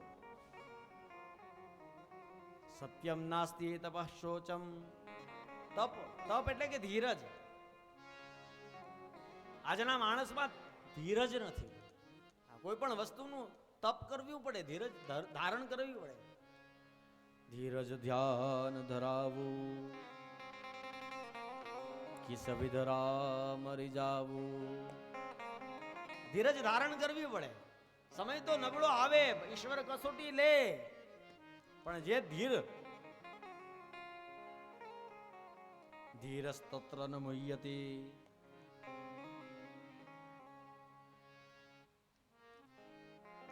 ગતાશુ ન ગતાશુશ્ચ પ્રજ્ઞાવાદાંશ્ચ ભારત. ભગવાન ગીતામાં બોલ્યા, હે અર્જુન, ભૂતકાળનું ક્યારેય ચિંતન ન કરવું અને ભવિષ્યની ક્યારેય ચિંતા ન કરવી. વર્તમાનેન કાલેન વર્તયંતી વિચક્ષણઃ. જે બુદ્ધિમાન છે ને એને વર્તમાનમાં જીવવું. અત્યારે શું છે,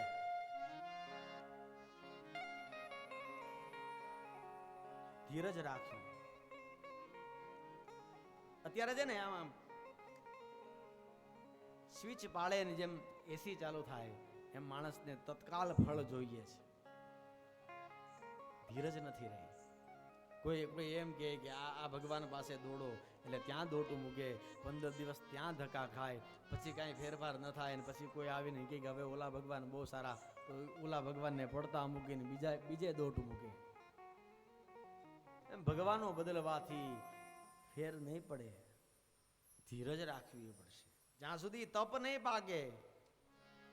સત્યમ નાસ્તિ તપઃ શોચમ. શૌચ એટલે પવિત્રતા. આજે બહારથી તો સારા શેમ્પુ, કન્ડિશનર ઘણું બધું આવી ગયું, પણ અંદરની પવિત્રતા ક્યાં ગઈ?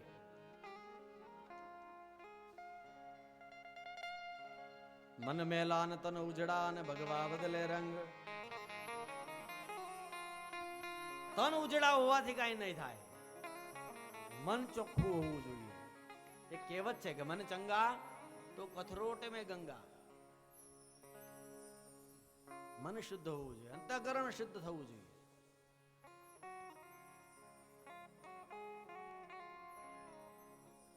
અને એના માટે એક કરવું પડશે. અત્યારે માણસ બહારથી કંઈક બીજો દેખાય છે અને માણસને સતત એક ભય રહે છે કે ક્યાંક મને કોઈ ઓળખી ન જાય. કારણ કે આપણે બધી જગ્યાએ બનાવટ કરીએ. જે હું નથી મારે દેખાવાનો પ્રયાસ કરું છું. એકચ્યુઅલમાં હું જે નથી એ મારે દેખાવું છે, અને જે હું છું એની કોઈને ખબર ન પડવી જોઈએ. આ જીવન માણસ ઘણી વાર તમે ઘણા વડીલોને જોયા હશે કે 70-80 વર્ષે એમ કે હવે તો બહુ થયું, હવે તો ભગવાન દોરી ખેંચી લઈને તો આમ વયું જવું છે. આપણે બધા સાંભળ્યા હશે ઘણાને. કારણ શું? માણસ જીવનથી આજે થાકી ગયો છે અથવા તો થાકી જાય છે. એનું કારણ એક કે આખું જીવન એવો બનાવટી જીવન જીવવામાં આવે ને કે જે નથી અને છતાં ઈ થઈને પ્રસ્તુત થઈએ છે. એટલે માણસ થાકી જાય. જે છે એ જ બતાવો. શું કામ બનાવટ કરવી? ઈશ્વર તો જાણે છે, એની આગળ બનાવટ ચાલવાની નથી. આપણે જવાનું છે તો ત્યાં જ. અંતર્યામી સમસ્તાનામ ભાવમ જાનાતિ માનસમ. બહારથી કંઈક બીજું બોલીએ, અંદરથી આપણા અંતરમાં કંઈક બીજું હોય. શૌચ એટલે પવિત્રતા નથી. દયા દાનમ ન વિદ્યતે. આજનો માણસ દયા અને દાનમાં માનતો નથી. હા, સવારથી ઉઠે ને રાત્રે સુવે ત્યાં સુધી એક જ વાત વિચારે, મને ક્યાંથી કંઈક મળે, મારો ક્યાં ફાયદો, હું ક્યાંથી કંઈક લઈ લઉં. એવો તો કોઈને વિચાર જ નથી આવતો કે હું કોઈને કંઈક આપું.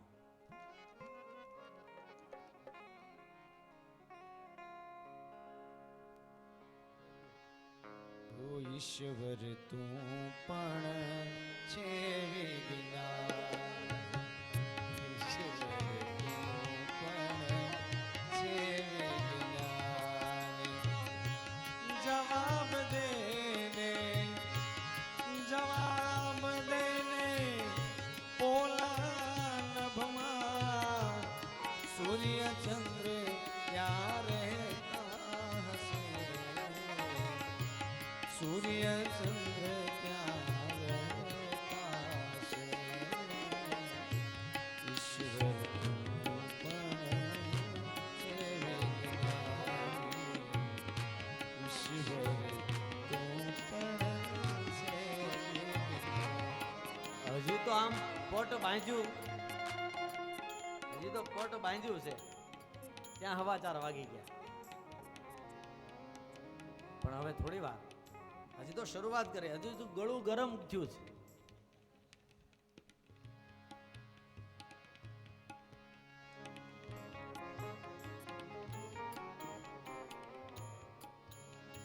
સત્યમ નાસ્તિ તપ શોચમ દયા દાનમ ન વિદ્યતે. અને ઉદરમ ભરીણો જેવા વરા કાકુટબાશિનમ. પોતાનું પેટ ભરવા માટે આજનો માણસ હિમાલય કરતા પણ મોટું પાપ કરતા અચકાતો નથી. અને નારદજી એમ કે હું જ્યારે વૃંદાવનથી પસાર થાય ત્યારે વૃંદાવનમાં યમુના કિનારે એક યુવાન સ્ત્રી બેઠી હતી.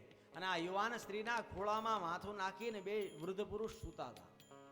આ દ્રશ્ય મેં જોયું એટલે મને આ દ્રશ્ય જોવા જેવું ન લાગ્યું. અને નારદજી કે હું ઉતાવળે ત્યાંથી પસાર થવા ગયો, પણ હું થોડે દૂર ગયો ત્યાં પેલી યુવાન સ્ત્રીએ મને સાદ કર્યો, હે સાધુ, હે મહાત્મા, ઉભા રહ્યો. ભો સાધો ક્ષણમ તિષ્ઠ મચ્ચિંતામપી નાશય દર્શનમ તવ લોકસ્ય. હે સાધુ મહાત્મા, હે થોડી વાર ઉભા રહ્યો, મારી ચિંતાનો નાશ કરતા જાઓ. સર્વથાગ હરમ પરમ. તમારા જેવા સાધુના સંતના દર્શનથી સર્વથા અઘ હરમ પરમ, બધાના અઘ એટલે પાપનો નાશ થાય છે. તમે મારી ચિંતાનો નાશ કરતા જાઓ. એટલે નારદજી કે હું નજીક નો ગયો, પણ મેં દૂરથી જઈને પૂછ્યું કે તું સ્ત્રી, હું પુરુષ, મને શું ખબર તારી કઈ પ્રકારની ચિંતા હોય, પણ બોલ. એટલે નારદજી એમ કીધું કે વદત્વમ સત્વરમ મયમ સ્વસ્ય દુઃખસ્ય કારણ. હે દેવી, તમે તમારું દુઃખનું કારણ કયો, બોલો જલ્દી. અને ત્યારે આ સ્ત્રીએ પોતાનો પરિચય આપ્યો, હે નારદજી, અહમ ભક્તિ રીતિ ખ્યાતા. નારદજી, મારું નામ ભક્તિ, હું ભક્તિ છું. અહમ ભક્તિ રીતિ ખ્યાતા ઈમો મે તનયો મતો. આ બંને મારા ખોળામાં જે માથું નાખીને વૃદ્ધ પુરુષો સુતા છે, એ બંને મારા જ્ઞાન અને વૈરાગ્ય નામના 2 બાળકો છે.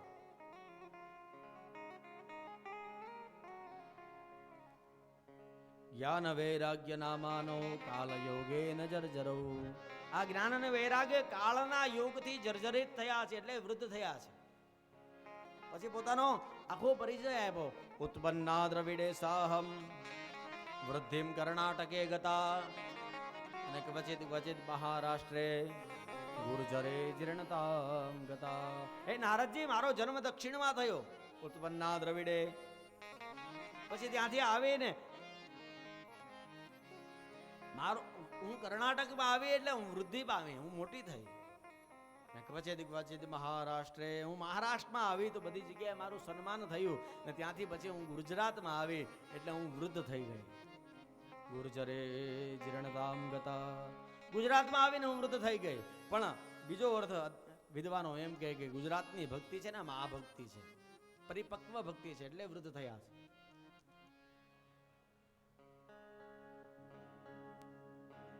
ત્યાંથી હું અને મારા બંને જ્ઞાન વૈરાગ્ય નામના સંતાનો વૃદ્ધ થયા અને પાછી ત્યાંથી ધીમે ધીમે ચાલતા ચાલતા હું મારા સંતાનોને લઈ અને હું વૃંદાવનમાં આવી. ભક્તિ કહે છે વૃંદાવનસ્ય સંયોગાત પુનસ્તમ તરુણીનવા.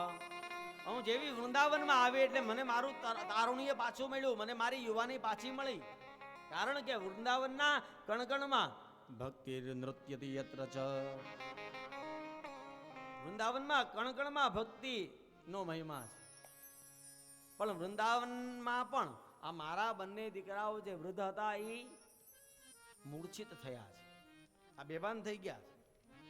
કૃપા કરીને તમે આ બંને જ્ઞાન અને વૈરાગ્યને જગાડો. આટલું કીધું નારદજીને, એટલે નારદજીએ કીધું કે હમણાં જગાડી દો. નારદજી આવ્યા, આવીને આ જ્ઞાન અને વૈરાગ્યના કાનમાં મોટા મોટા મંત્રોના નાદ કર્યા. પણ જ્ઞાન અને વૈરાગ્ય જાગતા નથી. હા, ગીતાના ઘણા બધા શ્લોકો સંભળાવ્યા, ઘણું બધું સંભળાવ્યું, પણ જ્ઞાન અને વૈરાગ્ય જાગતા નથી. જ્ઞાન અને વૈરાગ્ય જાગતા નથી એનું એક કારણ અહીંયા સૂત પુરાણી એમ કહેવા માંગે કે જ્ઞાન વૈરાગ્ય એટલા માટે ન જાગ્યા કે નારદજી ખોટો પ્રયાસ કરે છે. હા, બોલીને જ્ઞાન વૈરાગ્ય જગાડે છે. જ્ઞાન વૈરાગ્ય બોલીને જાગવાની વસ્તુ જ નથી.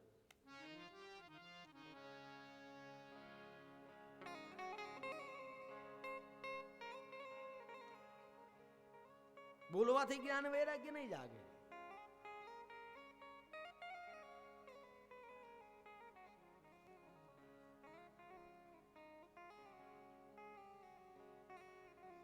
હવે શું કરે? થોડા ઘણા સળવળાટ થયો, થોડા જાગ્યા ને પછી પાછા બેભાન થઈ ગયા. અને જ્ઞાન અને વૈરાગ્ય જગાડવું હોય તો શું કરવું પડે? ભાગવતનો આશ્રય કરવો પડે. ચિંતિત બન્યા દેવર્ષિ નારદ, અને ચિંતિત બન્યા ત્યાંથી નીકળ્યા, નિષ્ફળ પ્રયાસો કર્યા, જ્ઞાન વૈરાગ્ય ન જાગ્યા, અને પરિણામે ભક્તિ મહારાણીને કહીને નીકળ્યા કે દેવી, હું કંઈક પ્રયાસ કરીશ અને જ્ઞાન વૈરાગ્ય જાગે એવું કરીશ. અને ત્યાંથી સીધા બદ્રીનાથ આવ્યા છે, બદ્રિકાશ્રમ.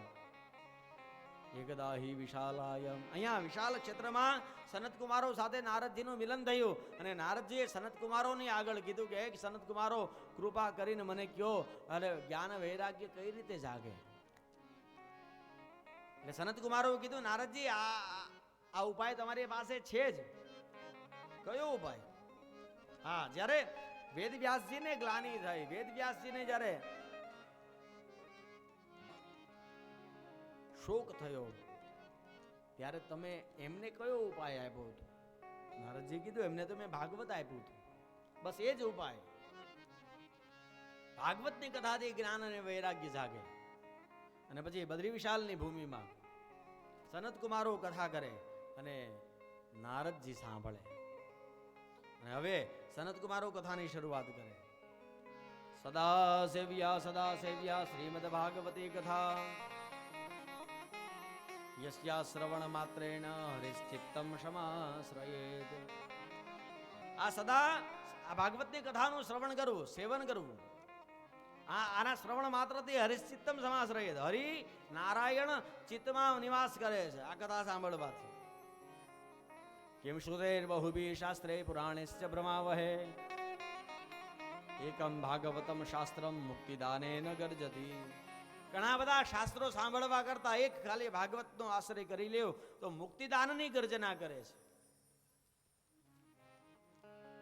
શ્લોકાર્ધમ શ્લોકપાદમ વા પઠેદ ભાગવતં ચ યત નિત્યમ પુણ્યમ વાપ્નોતિ રાજસૂયાશ્વમેધયો. આ પ્રત્યેક વ્યક્તિએ શ્રીમદ ભાગવતનો રોજ પઠન કરવું, રોજ પાઠ કરવો, એક અધ્યાયનો પાઠ કરવો. જો એક અધ્યાય ન વાંચી શકાય તો એક શ્લોકનો પાઠ કરવો. એક શ્લોક પણ ન વાંચી શકાય તો અડધા શ્લોકનો પાઠ કરવો. અડધો શ્લોક પણ ન વાંચી શકાય તો પા ભાગના શ્લોકનો પાઠ કરવો. લખ્યું છે, વ્યાસજીએ આજ્ઞા કરી છે. શ્લોકાર્ધમ શ્લોક પાદમ વા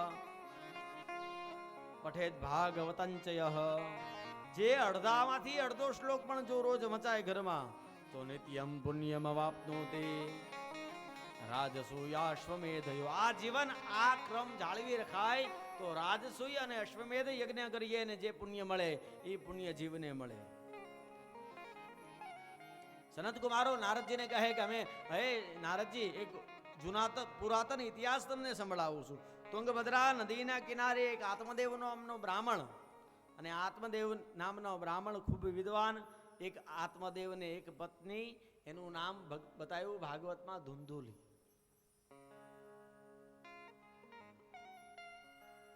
આ ધુંધુલી ક્રૂર હતી, ઝઘડાળુ સ્વભાવની હતી. વિસ્તારથી વર્ણન કરવાનું મારી પાસે, અને તમને આમ પણ મારો એવો વિચાર છે, મેં એવું નક્કી કર્યું આવે તે કંઈક અલગ થોડુંક કથા સંભળાવે.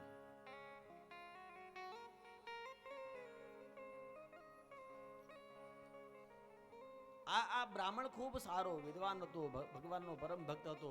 દાંપત્યને ઘણા વર્ષ થયા છતાં આ દંપતીને ત્યાં સંતાન નથી. સંતાનની પ્રાપ્તિ માટે અનેક અનુષ્ઠાનો કર્યા, અનેક સત્કાર્યો કર્યા, ઘણા પ્રયાસો કર્યા, પણ સંતાન ન થયું. પરિણામે એકવાર નિરાશ થઈ અને આત્મદેવ ઘર બહાર છોડી અને એક સરોવરને કિનારે આત્મહત્યા કરવા માટે આવ્યો. અને જ્યાં આત્મહત્યા કરવા માટે જાય એ સમયે એક યોગી, એક યતિ આવ્યો, અને યતિએ આત્મદેવનો હાથ પકડ્યો, આત્મદેવને અટકાયો. આ યતિએ કીધું, હે ભાઈ, તમે દેખાવે તો બ્રાહ્મણ જેવા લાગો છો, અને તમને એટલી તો ખબર હોવી જોઈએ કે આત્મહત્યા કરવી મહાપાપ છે. આ શરીર આપ્યું પણ ઈશ્વરે, અને આ શરીરને લેવાનો અધિકાર પણ એનો છે.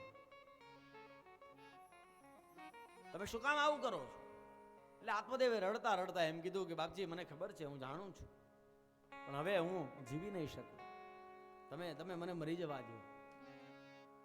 પણ હવે મરી જવા દેવાય પણ નહીં, કારણ કે આત્મહત્યા તો મહાપાપ છે. પાપ કરે એને તો પાપ લાગે, પણ પાપને જે જોવે ને તો એને પણ પાપ લાગે. પાપને જોવું પણ પાપ છે. એટલે યોગી એને સમજાવે છે.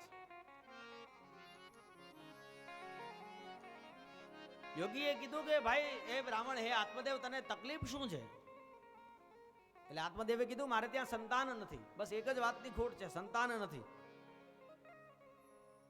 એટલે યોગીએ સમજાવ્યું, ભાઈ, સંતાન તો ભાગ્યની વાત છે, મળે પણ ભાગ્યમાં હોય તો મળે, ન હોય તો ન મળે.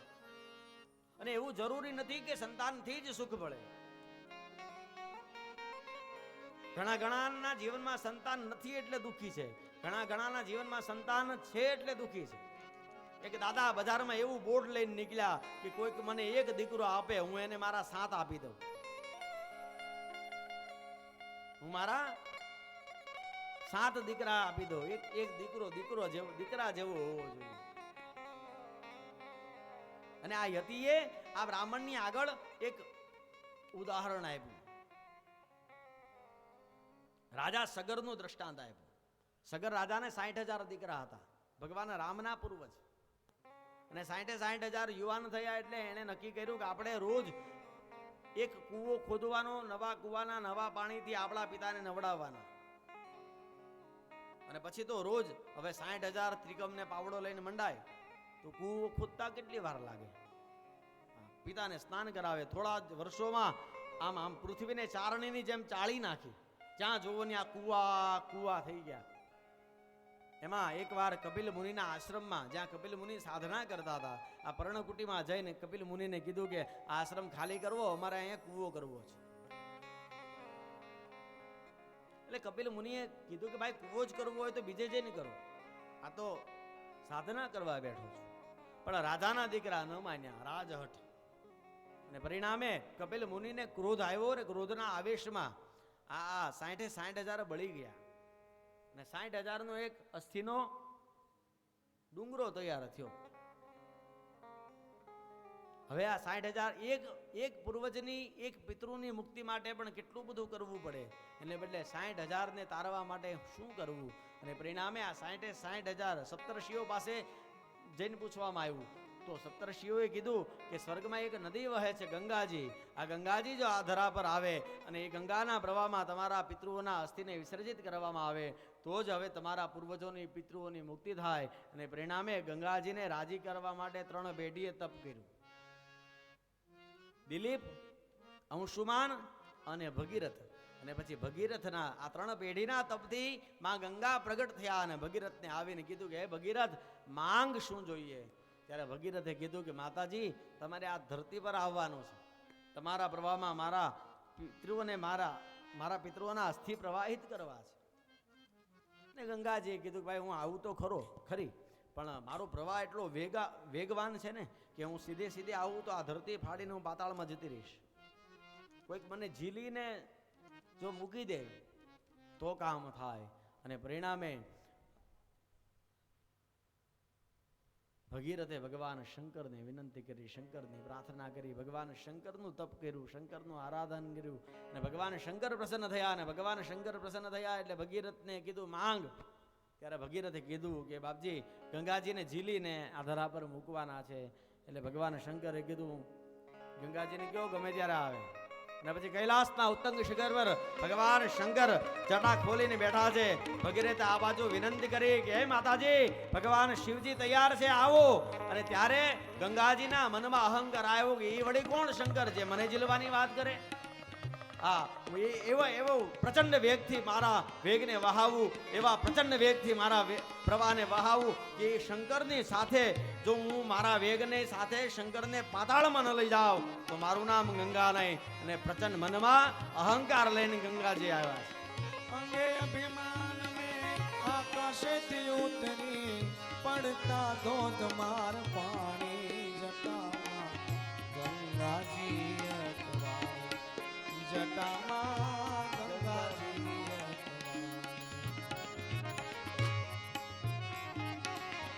અવર નદી સમ એના દિલમાં જોગીડે મત એ જાણી જોગીડે મત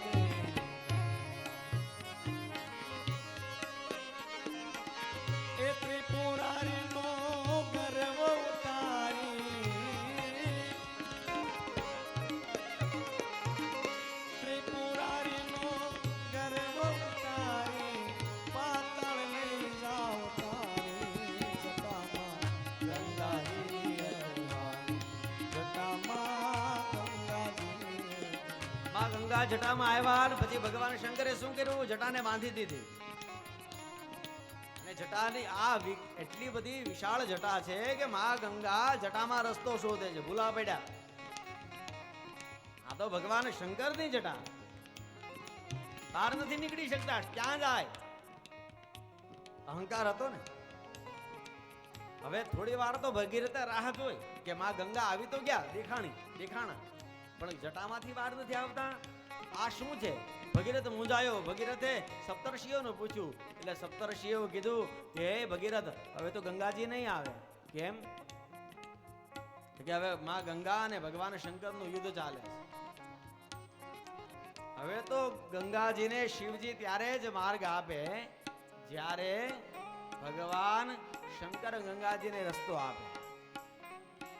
ભગવાન શંકર તો જ રસ્તો આપે જો ગંગાજી ભગવાન શંકરની શરણાગતિ સ્વીકારે. ને પરિણામે ભગીરથે 2 હાથ જોડીને માં ગંગાને વિનંતી કરી કે હે માં ગંગા, તમે ભગવાન શંકરને ઓળખવામાં ભૂલ કરી ગયા. આ તો મહાદેવ, આની સાથે યુદ્ધ ના હોય. તમે શરણાગતિ સ્વીકારો. ને પછી ગંગાજીએ ભગવાન શિવની શરણાગતિ સ્વીકારી. વિનંતી સાંભળી ભગીરથ કેરી પાડો બિંદુ એક પાણી એ પાડો બિંદુ એક પાણી. વિનંતી સાંભળી ભગીરથ કેરી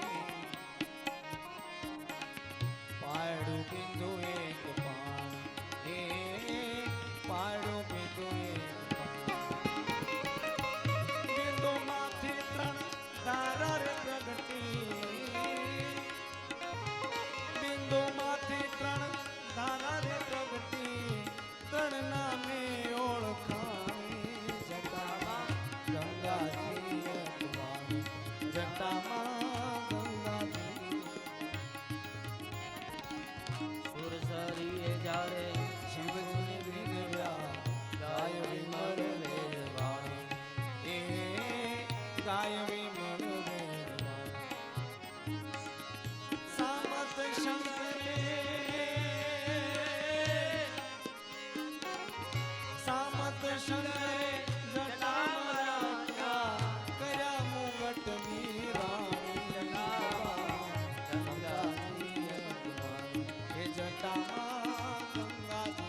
ગંગાજી આ ધરા પર વહે છે એના મૂળમાં સગરના 60,000 દીકરાઓ છે. પછી તો ભગીરથનો રથ આગળ આગળ ચાલ્યો અને જ્યાં જ્યાં અસ્થિઓ પડ્યા હતા ત્યાંથી ગંગાજીના પ્રવાહને પ્રવાહિત કરવામાં આવ્યો. અહીંયા યતિ આ આત્મદેવ નામના બ્રાહ્મણની આગળ આ ઉદાહરણ આપે અને કે સમજાવે કે દીકરા હોવા છતાં સગરને દુઃખ થયું અને તારા ભાગ્યની રેખા યતિ એમ કે તારા ભાગ્ય તારા લલાટની રેખા એમ કહે છે કે તારે પુત્ર સુખ નથી. જીત છોડી દે પણ છતાં આત્મદેવ ન માન્યો કે કાં મને પુત્ર જોઈએ અને કાં હું મૃત્યુ પામું. પછી પોતાની સામે પાપ ન થવા દેવા માટે ન માન્યો. એટલા માટે પરાણે આ યતિએ પોતાની જોડીમાં હાથ નાખ્યો અને જોડીમાંથી એક ફળ કાઢ્યું અને આપ્યું. લે, આ ફળમાં મારો આશીર્વાદ છે. આ ફળ તારી પત્નીને ખવડાવજે. આ ફળના પ્રતાપે તારે ત્યાં પુત્રની પ્રાપ્તિ થશે. અને પુત્રની પ્રાપ્તિના સમાચાર સાંભળી આ ફળ લઈ અને રાજી થતો થતો આત્મદેવ પોતાના ઘર તરફ દોટ મૂકે પણ પાછળથી યોગી બોલ્યો તો, સાંભળ તું હે આત્મદેવ, તું પરાણે આ ફળ મારી પાસે લઈ જા છો. આ ફળથી જરૂર તારે ત્યાં પુત્ર થશે પણ તારો પુત્ર તને સુખ નહીં આપે. પણ આ સાંભળવાની સમય કોની પાસે હતો? રાજી થયેલો આત્મદેવ ઘરે આવ્યું, પોતાની પત્નીને ફળ આપ્યું. પત્નીએ બનાવટ કરી, કીધું કે કાલે સવારે બ્રહ્મ મુહૂર્તમાં ખાઈશ. તુરત દોડતી પત્ની પોતાને ગામમાં પોતાની બેન રહેતી હતી ત્યાં ગઈ અને પોતાના આ ફળની વાત કરી. એટલે બેને કીધું કે ફળ ખાઈ લે, આમ પણ તમારે ઘણા સમયથી સંતાનની ઈચ્છા છે. એટલે ધુંધુલી ના પાડી કે જો સંતાન થાય ને, મારે સંતાન જોઈએ છે પણ પ્રસૂતાની પીડા મારે સહન કરવી નથી. આવું બને કઈ રીતે? પણ પછી નક્કી થયું કે બેન પણ ગર્ભવતી હતી એટલે ગર્ભનો સોદો થયો કે હું ગર્ભવતીનું નાટક કરીશ અને તારા ગર્ભમાંથી જે પણ કાંઈ આવે એ મને આપી દેજે અને પછી મારો સંતાનની જેમ એ સંતાનનો ઉછેર કરીશ. આ ધુંધુલી ઘરે આવી આ ફળમાં શક્તિ છે કે નહીં તપાસવા માટે આંગણામાં ગાય બાંધી હતી, ગાયને ફળ ખવડાવ્યું અને સવારે પતિને જાણ કરી કે મેં ફળ ખાઈ લીધું છે. અને સારા દિવસો વીતવા લાગ્યા ને આ વાતને 9 માસ પૂર્ણ થયા એટલે ધુંધુલીની બેને એક દીકરાને જન્મ આપ્યો. એ ગર્ભને એ દીકરાને રાતોરાત ધુંધુલી પાસે લાવવામાં આવ્યો અને પછી ધુંધુલીએ જાહેરાત કરી પોતાના પતિની આગળ કે પુત્રની પ્રાપ્તિ થઈ છે. આ આત્મદેવ ખૂબ રાજી થયો, મીઠાઈઓ વેચી છે. આ વાતોને 3 મહિના વીતા એટલે પેલી ગાયને જે ફળ ખવડાવ્યું હતું એ ગાયે પણ એક પુત્રને જન્મ આપ્યો. પણ એ પુત્રના કાન, એ દીકરાના કાન ખાલી ગાય જેવા હતા એટલે નામ તૈયાર થયું ગોકર્ણ. આ છે ધુંધુકારીનો દીકરો એટલે ધુંધુલીનો દીકરો એટલે ધુંધુકારી. અને બંને ઘરમાં એક જ ઘરમાં 2 ભાઈઓ મોટા થાય છે પણ બંનેના લક્ષણો અલગ છે. એક મહાજ્ઞાની બને અને એક મહાખલ બને. આત્મદેવના 2 સંતાનો છે. એક ઘરમાં 2 ભાઈઓ મોટા થાય છે પણ ગોકર્ણ પંડિત બન્યા, ખૂબ જ્ઞાની છે. એ આવે તો બધા ઊભા થઈને સ્વાગત કરે. અને ધુંધુકારી એટલો બધો પાપી ખલ બન્યો કે એ આવે તો બધા પથ્થર મારીને એને ભગાડે.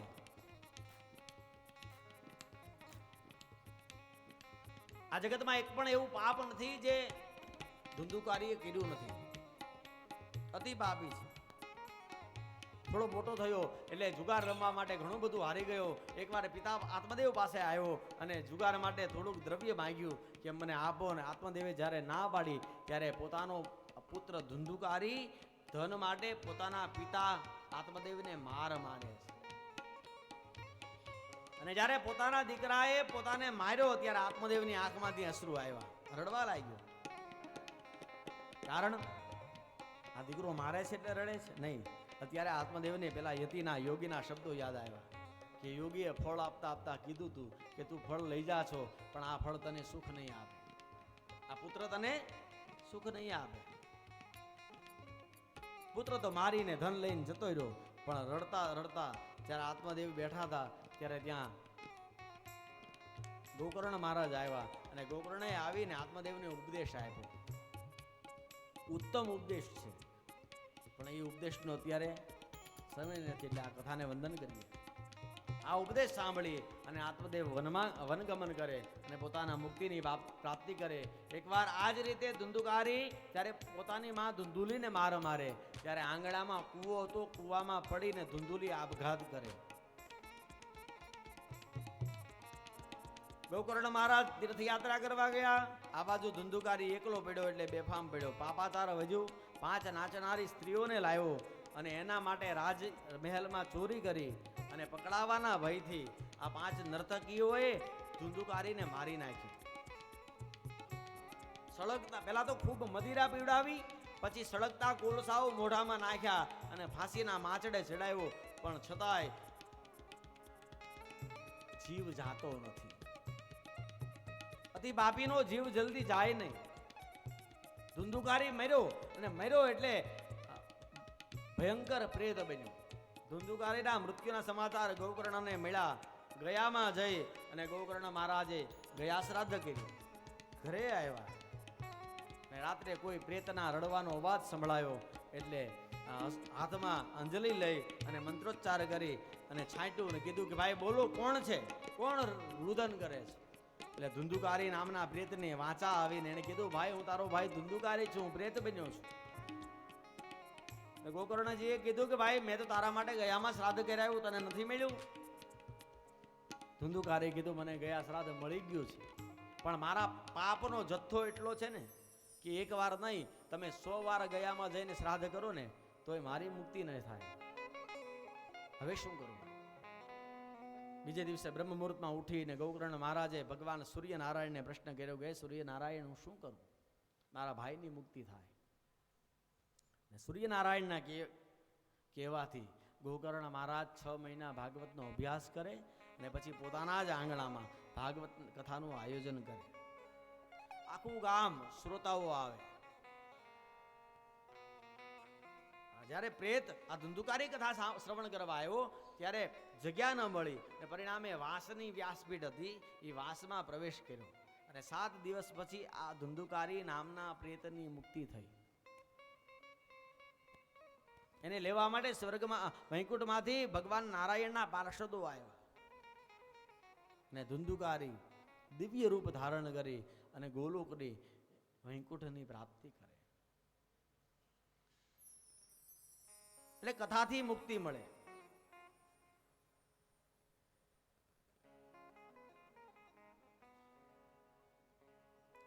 જે લોકો જો વાંસની વ્યાસપીઠ ઉપર પ્રેત બનેલા ધુંધુકારી કથા સાંભળવાથી જો તરી જતો હોય તો શું ખુરશી પર આરામથી બેઠા બેઠા કથા સાંભળીએ તો મારી તમારી મુક્તિ ન થાય? કેમ ન થાય? અને ત્યાર પછી કથાનો વિધિ બતાવ્યો. તીર્થે વાપી વને વાપી ગૃહે વા શ્રવણમ મતમ. તીર્થમાં કથા થાય. આ તીર્થમાં બેઠા છે.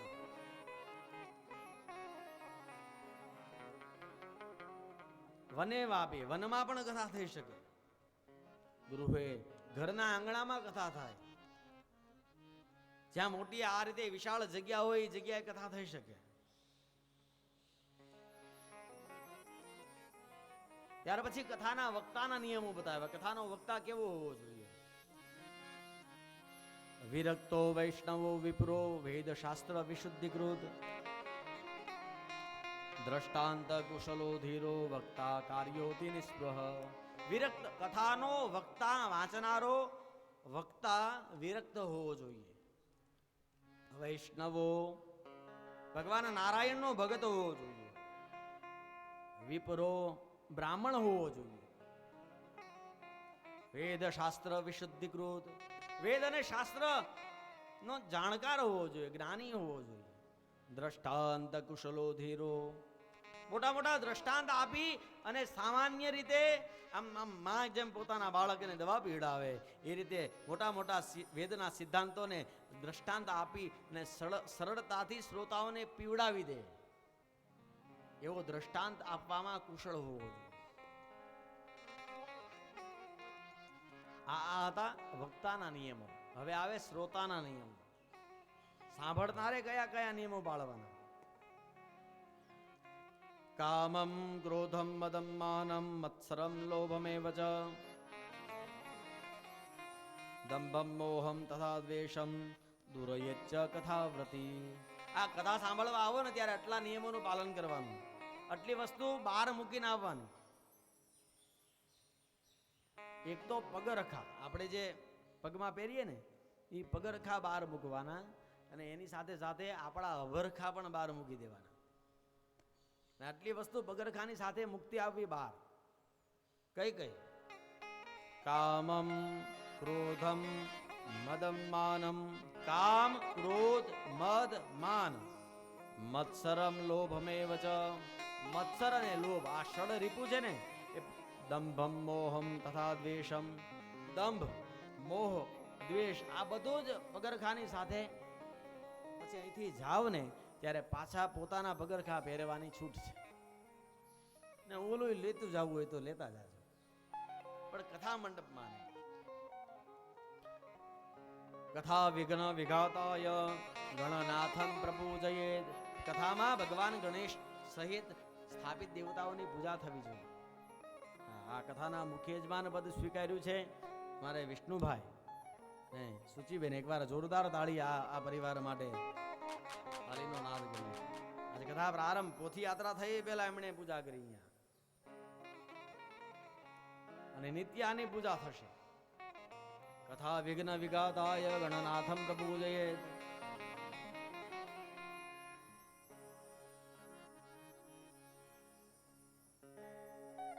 એક એક એક પોથીના યજમાન થયા છે મારે નીરુબેન અને પરિવાર, રાજુભાઈનો પરિવાર. જોરદાર તાળી એમના માટે પણ. અને એક પોથીના યજમાન છે આમ તો ગિરધર બાપાનો પરિવાર, એમના માટે પણ જોરદાર તાળીઓનો નાદ કરીએ. આ ધર્મની ધજા જે ફરકાવીએ છીએ એના યજમાન છે શારદાબા, એમના માટે પણ જોરદાર તાળીઓ. કથા વિરામ કર્તવ્યો મધ્યાહ્ને ઘટિકાદ્વયમ તત્કથા મનુ કાર્યમ વૈ કીર્તનમ વૈષ્ણવે સદા. આ હતું ભાગવતનું મહાત્મ્ય. અને 2 મિનિટ માટે આપણે એક ભાગવતજીનું મંગલાચરણ કરી લઈએ, અને ત્યાર પછી જન્માદ્યસ્ય યતોન્વયાદિતરત ચાર્થેષ્વભીગ્યસ્વરાટ તેને બ્રહ્મરદાયાદિકવયે મુહ્યન્તિ યત્સૂરય તેજો વારિમૃદામ યથા વિનિમયો यत्र त्रिसर्गो मृषा धाम्ना स्वेन सदा निरस्तकुहक સત્યમ પરમ ધીમહિ. આટલા શબ્દો દ્વારા આજની કથાને વિરામ કરું. એ પહેલા થોડી સૂચના. જો મને ખબર છે કે વાતાવરણ એવું છે, ઘણા બધા પરિબળો કામ કરતા હોય છે, અને ઈશ્વરની કૃપા હોય તો જ અહીંયા સુધી પહોંચી શકાય છે. પણ છતાં આપણો ભાવ એવો છે, કથામૃત પરિવાર આયોજિત આ શ્રીમદ ભાગવત સપ્તાહનો આ ભાવ એક એવો છે કે બને એટલા વધારે સંખ્યામાં લોકો લાભ લઈ શકે. આ બધી વસ્તુ એમનેમ થતી નથી. આ બધું જે પણ કાંઈ દેખાય છે ને એમનેમ થતું નથી. તો આપણો પણ એક ફરજ છે કે આપણે આનો પ્રચાર કરીએ, આપણી બધાની. બરોબર? તો આજે તો તમે આવ્યા જ છો, કાલે પણ તમે આવશો. પણ આજે સૌને જય શ્રી કૃષ્ણ. કાલે વહેલા અને હરિગુણ ગાવા, હરિરસ પીવા આવે ને પાછા 2-4 ને લતાબેન પકડીને લાવવાના છે. મેં તો શિવપુરાણમાં હમણાં શિવપુરાણ કરીને ત્યાં એમ કીધું હતું કે 2-4 ને મારીને લેતા આવજો, ન આવે તો પણ લાવજો. તમારે ભલે માથાકૂટ કરવી પડે પણ લેતા આવજો. બરોબર. એકવાર મારી સામે બેસાડી દીધો, પછી જવાબદારી મારી. તમે એકવાર મારી સામે બેસાડી દો ને, પછી બીજી વાર ન આવે.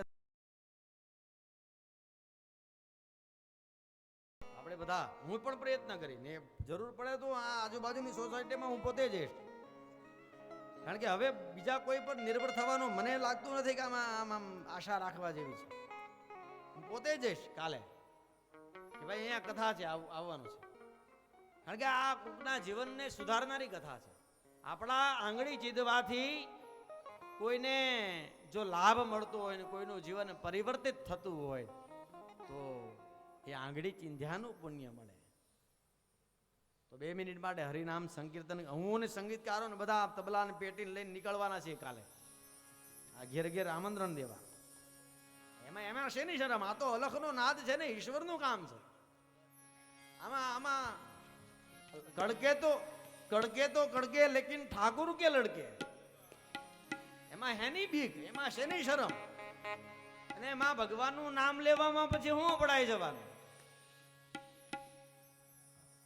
2 મિનિટ મારે હરિનામ સંકીર્તન કરીએ, ત્યારબાદ આપણે આરતી કરશું ને ત્યાર પછી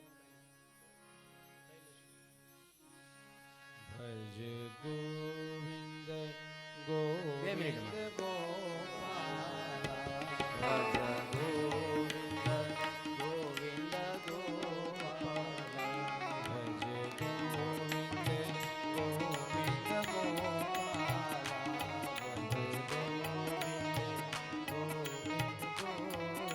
આજે થોડું મોડું થયું છે એ વાતાવરણના હિસાબે, પણ કાલથી બપોરે 1 વાગે સમય છે કથાનો, 1 થી 4, 4 સવા 4 આપણે કથાને વિરામ આપશું.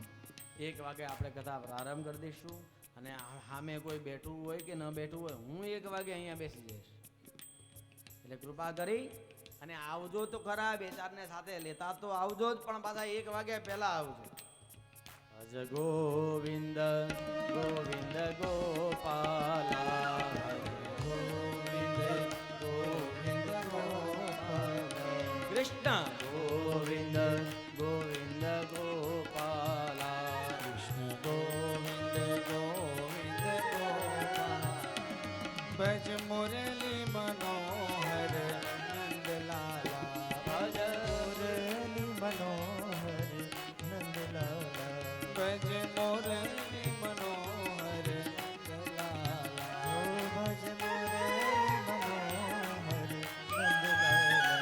કૃષ્ણ ગોવિંદ ગોવિંદ ગોપાલા,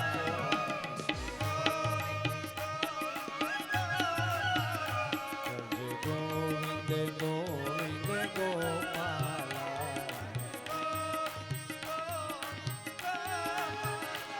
ભજ મુરલી મનોહર નંદલાલા, ભજ મુરલી મનોહર નંદલાલા, ભજ મુરલી મનોહર નંદલાલા, ભજ મુરલી મનોહર નંદલાલા, ભજ ગોવિંદ ગોવિંદ ગોપાલા, ગોવિંદ ગોવિંદ ગોપાલા. કૃષ્ણ કનૈયા લાલ. ભાગવત ભગવાન કી જય, રામચંદ્ર ભગવાન કી જય, સોમનાથ મહાદેવની જય, 11 માતાની જય, સત્ય સનાતન ધર્મ કી જય, સદગુરુ દેવની જય. ઓમ નમઃ પાર્વતી પતયે